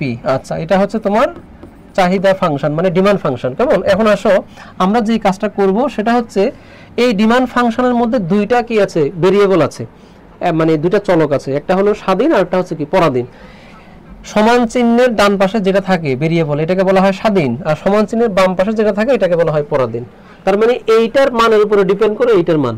কেমন? আচ্ছা, এখন আসো আমরা যে কাজটা করব সেটা হলো একটু দেখাই তোমাদেরকে। দেখো, আমি যদি পি এর মান ধরো পি সমান, আমি যদি পি সমান সমান যদি ধরো 3 ধরি, 3, পি সমান সমান 3, তাহলে কি হয় বলো তো?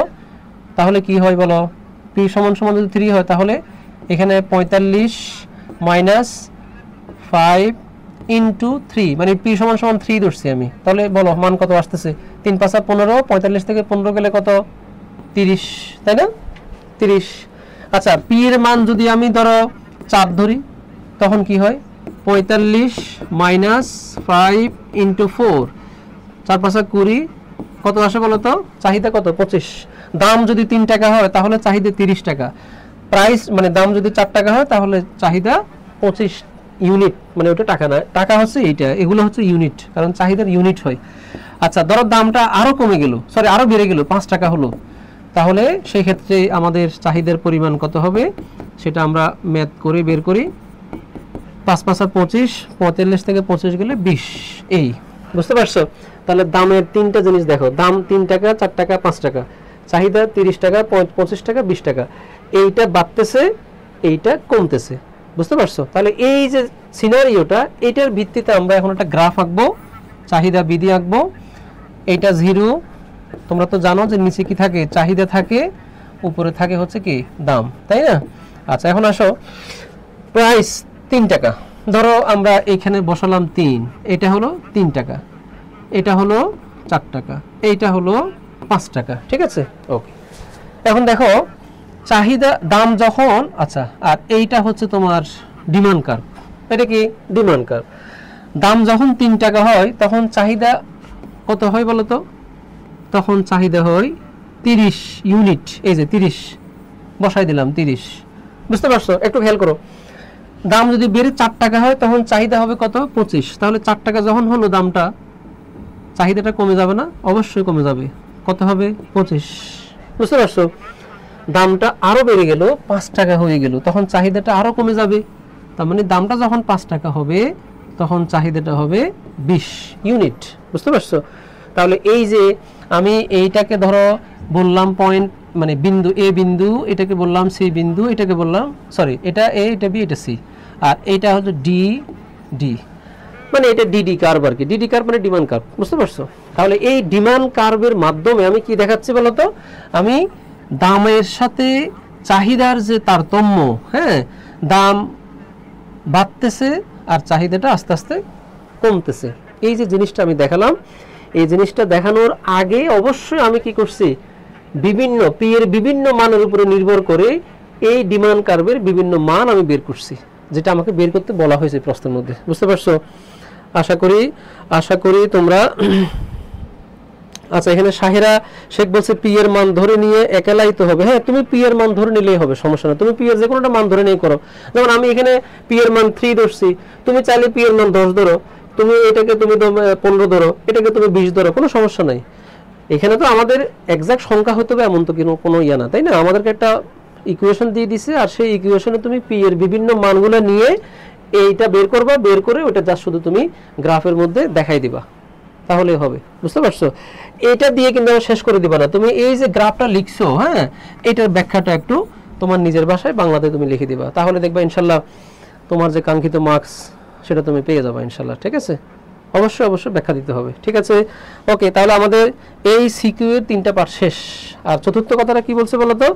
উদ্দীপকের আলোকে চাহিদা স্থিতিস্থাপকতা নির্ণয় করো এবং দ্রব্যের প্রকৃতির উপরে মন্তব্য করো। তার মানে লাস্ট যে পয়েন্টটা সেটা হচ্ছে, আমরা যে ইয়েটা পাইছি, মানে যে উদ্দীপকটা পাইছি, উদ্দীপক মানে কি এইটা আর কি, কেমন ওই যে গ্রাফটা দেখলাম একটু আগে, এই গ্রাফের মধ্যে, এই গ্রাফের আলোকে স্থিতিস্থাপকতা নির্ণয় করো, ইলাস্টিসিটি বের করো, এবং বের করার পরে এটা কোন ধরনের পণ্য, এটা কি অত্যাবশ্যকীয় পণ্য নাকি বিলাসজাত পণ্য নাকি লাক্সারি গুড, হ্যাঁ, এটা বের করো, বা এটা আমাকে মন্তব্য করতে বলতেছে। চলো তাহলে আমরা একটু বের করি। দেখো এইটা একটু বের করি।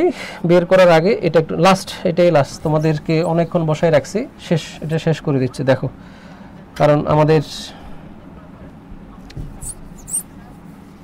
আলোচনা প্রায় শেষ। আমরা ইনশাল্লাহ 2টা অধ্যায় আজকে ডিসকাস করলাম, সিকিউ প্লাস এমসিকিউ 2টা মিলিয়ে। দেখো, আচ্ছা, তাহলে এইখানে ধরো, আচ্ছা আমরা এই গ্রাফটা রেখে দিচ্ছি। হ্যাঁ, এই গ্রাফটার মধ্যে ধরো এখানে হচ্ছে 3 টাকা ছিল, এখানে ছিল 3 টাকা, এখানে ছিল 4 টাকা, এটা ছিল 5 টাকা, কেমন? আচ্ছা, ধরো হঠাৎ করে জিনিসের দামটা বেড়ে গেল, আরও 1 টাকা বেড়ে গেল, 6 টাকা হলো। আচ্ছা, 6 টাকা হওয়ার কারণে চাহিদা আরও কমে যাবে না? কমে এইখানে চলে আসছে, 15 ইউনিটে চলে আসছে চাহিদা। বুঝতে পারছো? আচ্ছা, আগে ছিল কত? 5 টাকা, এখন হয়েছে কত? 6 টাকা। আগে ছিল চাহিদা 20, এখন হয়েছে কত? 15। বুঝতে পারছো? আচ্ছা, এখন আমাকে বলছে স্থিতিস্থাপকতা, ইলাস্টিসিটি বের করতে বলছে। এখান থেকে ইলাস্টিসিটি বের করে আমাকে আরেকটা কাজ করতে হবে, এই পণ্যটা কি ধরনের পণ্য সেটাও আমাকে বলতে হবে, কমেন্ট করতে হবে। পণ্যটা কি নরমাল নাকি মানে তোমার এই অত্যাবশ্যকীয় পণ্য, সেটা আমাকে বলতে হবে। আসো তাহলে আমরা বের করি। তো তোমরা জানো এইটা বের করার একটা নিয়ম আছে, নিয়মটা হচ্ছে P1, দেখো নিয়মটা একটু দেখো, স্থিতিস্থাপকতা বের করার নিয়ম হচ্ছে এইখানে ডেল্টা কিউ, আর এটা হলো ডেল্টা পি, এটা হচ্ছে পি, এটা হচ্ছে কিউ। বুঝতে পারছো? এইটা বের করলে আমাদের স্থিতিস্থাপকতাটা বের হয়ে যাবে, কেমন? আচ্ছা, তাহলে ডেল্টা কিউ মানে কি?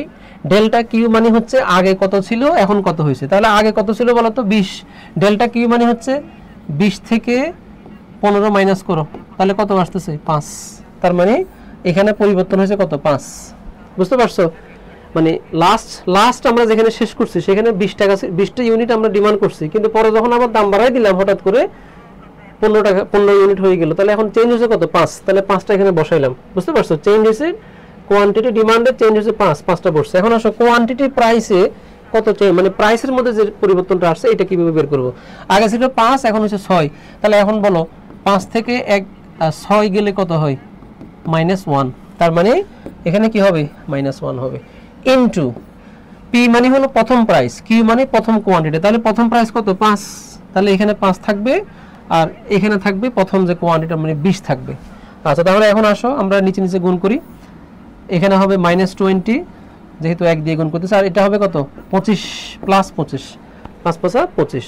বুঝতে পারছো? এখন আসো, এখন যদি আমরা এটাকে ডিভাইড করি, 25কে যদি আমরা -20 দিয়ে ডিভাইড করি, কেমন? -20 দিয়ে ডিভাইড করলে কত থাকে? কি আসে বলো? -20 দিয়ে ডিভাইড করলে 1.25 আসে, -1.25 আসে। এটার রেজাল্ট হচ্ছে -1.2। আর তোমরা জানো যে ইলাস্টিসিটি যখন আমরা বের করি তখন সাধারণত ইলাস্টিসিটি বের করার সময় এটাকে আমরা এইভাবে লিখি, সাধারণত ই দিয়ে ডি দিয়ে লিখি, এবং সেটা অ্যাবসলিউট মানটা আমরা বের করি। অ্যাবসলিউট মান মানে কি, মানে এখানে মাইনাস থাকুক আর পজিটিভ থাকুক, অ্যাবসলিউটে সেটা সবসময় পজিটিভ প্রকাশ করা হয়। তার মানে অ্যাবসলিউট ভ্যালু যখন বের করব তখন এটাকে যখন অ্যাবসলিউট ঘরের মধ্যে এরকম আমরা ইনক্লুড করব তখন মাইনাসটা উঠে যাবে। তার মানে ইলাস্টিসিটির মানটা হচ্ছে কত, 1.25 মাইনাস আসলেও সেটাকে পজিটিভ লিখতে হবে, বুঝতে পারছো? অ্যাবসলিউট যেহেতু আমরা করতেছি এই জন্য 1.25 রেজাল্ট আসতেছে। তাহলে এখন বলো তো 1.25 এটা কি 1 এর থেকে বেশি নাকি 1 এর থেকে কম? অবশ্যই 1 থেকে বেশি। তাহলে 1 থেকে যখন কোনো কিছুর স্থিতিস্থাপকতা ইলাস্টিসিটি যখন বেশি হবে তখন বুঝতে হবে সেটা সেই পণ্যটা বিলাসজাত দ্রব্য, মানে চাহিদা দাম বেড়ে গেলে চাহিদা কমে যাবে, এই টাইপের দ্রব্য, বুঝতে পারছো? কথা বুঝতে পারছো? তাহলে কোনো একটা দ্রব্যের ইলাস্টিসিটি যদি 1 এর অধিক হয় তাহলে সেই দ্রব্যটাকে আমরা স্থিতিস্থাপক দ্রব্য বলি। আর কোনো একটা দ্রব্যের ইলাস্টিসিটি যদি 1 এর থেকে কম হয় তখন সেটাকে আমরা বলি অস্থিতিস্থাপক দ্রব্য, বুঝতে পারছো? এখন প্রশ্ন হলো স্থিতিস্থাপক দ্রব্য কোনটা? স্থিতিস্থাপক দ্রব্য মানে বলতে বোঝায় যে দ্রব্যগুলো দাম বেড়ে গেলে চাহিদা অটোমেটিক কমে যায়। তো দাম বেড়ে গেলে চাহিদা যে কমে যায় এটা কোন টাইপের দ্রব্য? এগুলো বিলাসজাত দ্রব্য, যেমন স্বর্ণ, গাড়ি, বাড়ি, যেগুলো ছাড়া আমাদের জীবন চলে, বুঝতে পারছো? নর্মাল গুডস, বিলাস জাতীয় দ্রব্য। কিন্তু দাম বেড়ে গেছে, চাহিদা কমে নাই, আগের মতোই আছে, এটা হচ্ছে অত্যাবশ্যকীয় পণ্য, যেগুলোকে আমরা ইনইলাস্টিক বলি। আর সাধারণত এই ইনইলাস্টিক দ্রব্যের স্থিতিস্থাপকতা সবসময় কি হয়, লেস দেন 1 হয়, হয়। যেমন চাল, ডাল, যেগুলো ডেইলি নেসেসিটিস যেগুলো, বুঝতে পারছো? তাহলে দেখছো আমরা ওই গ্রাফ থেকে আমরা স্থিতিস্থাপকতা ইলাস্টিসিটি বের করছি, বের করে এটার মান পাওয়ার পরে আমরা বুঝতে পারছি যে এটা এই টাইপের পণ্য, যেটা আমার প্রশ্ন চাইছি, বুঝতে পারছো? এই হচ্ছে আমাদের আজকের এই প্রশ্নের পুরো কমপ্লিট আনসার, বুঝতে পারছো? দেখছো, দ্রব্যের প্রকৃতির উপরে মন্তব্য করো, তাহলে দ্রব্যের প্রকৃতির উপরে মন্তব্যটা কি হবে? দ্রব্যটি অবশ্যই কি দ্রব্যটি স্থিতিস্থাপক দ্রব্য, তার মানে হলো বিলাসজাত দ্রব্য, মানে লাক্সারি গুডস। ঠিক আছে, শেষ, আমাদের ক্লাস শেষ। ধন্যবাদ, ওয়েলকাম, তোমাদের সবাইকে ধন্যবাদ জানাচ্ছি, ক্লাস শেষ। আচ্ছা, আজকের ক্লাসটা কেমন লাগছে, কতটুকু বুঝতে পারছো, ইকোনমিক্সের কনসেপ্টগুলো, ধারণাগুলো কতটা কেমন কি বুঝতে পারছো একটু আমাকে বলো। যারা 26-এ আসো তোমরাও ক্লাসগুলো করো, কারণ তোমাদের এই টপিকগুলো তোমাদের সামনে লাগবে, কেমন? আর যারা এইচএসসি পরীক্ষা দিবা তোমাদের এগুলো কেন লাগবে বলো তো? কারণ এগুলো অ্যাডমিশনও তোমাদের প্রয়োজন হবে। সো এই ক্লাসগুলো মনোযোগ দিয়ে করো, ইনশাআল্লাহ পরবর্তী ক্লাসে আমরা 3 এবং 4 এরপরে আরও 2-1টা অধ্যায় নিয়ে আমরা আসবো পরবর্তী ক্লাসে। এগুলো তোমাদের এইচএসসিতে যেমন হেল্প করবে, তোমাদের পরবর্তী অ্যাডমিশন পরবর্তী যে ক্লাসগুলো হবে বা পরীক্ষাগুলো হবে সেখানে অনেক হেল্প করবে। ঠিক আছে, সো ক্লাসগুলো মিস দিও না সবাই, কেমন? আচ্ছা, আজকের ক্লাসটা কেমন লাগছে সেটা একটু বলে যাও, আমি ক্লাস শেষ করে দিচ্ছি, যদিও ক্লাস ভালোই লেন্দি হয়ে গেছে। আসলে ইকোনমিক্স কনসেপ্ট না বুঝে যেতে মন চাচ্ছে না, ক্লাস বড় হলেও কনসেপ্টগুলো আমরা বুঝে গেছি, যতটুকু পড়ছে ততটুকু আমরা বুঝছি। এতটুকু তোমরা যদি অ্যানসার করতে পারো তাহলে আমি মনে করি আই এম সাকসেসফুল টুডে, আমি সফল। ঠিক আছে, আচ্ছা, আর ক্লাসটা অবশ্যই শেয়ার করে দিবা, কেমন? যারা এখনো শেয়ার দাও না, যারা পরে ক্লাসে জয়েন করছো, তোমরা অবশ্যই ক্লাসটা শেয়ার করে দিয়ে বাকি সবাইকে দেখার সুযোগ করে দেবা, কেমন? শাহিরা শেখ বলছে অনেক ভালো লাগছে স্যার, আমি আজকে ফার্স্ট লাইভ ক্লাস করলাম আপনার। আচ্ছা, আমার ক্লাস তোমরা আরো অনেক পাবা, যারা অ্যাডমিশনে আসতেছো আমাকে তোমরা দেখবা, আমি দীর্ঘদিন ধরে অ্যাডমিশনে আছি, ইংরেজি পড়াই, জিকে পড়াই, ইকোনমিক্স পড়াই, দেখা হবে আমার সাথে, সমস্যা নেই। আর জয়কলির পেজে থাকো, ইনশাল্লাহ রেগুলার দেখা হবে। সুমাইয়া বলছে অনেক ভালো লাগলো, জি স্যার অনেক ভালো বুঝতে পারছি। শাহিরা শেখ, আচ্ছা যাই হোক, ওকে, তাহলে আর কথা বাড়াবো না, তোমাদের পড়া শেষ, এখানেই শেষ আজকে ক্লাস, আনটিল নাও এতটুকুই। দেখা হবে আবার পরবর্তী ক্লাসে তোমাদের সাথে, আনটিল দেন আল্লাহ হাফেজ, সবাই ভালো থাকো, সুস্থ থাকো, সবাইকে আসসালামু আলাইকুম ওয়া রাহমাতুল্লাহি ওয়া বারাকাতুহু।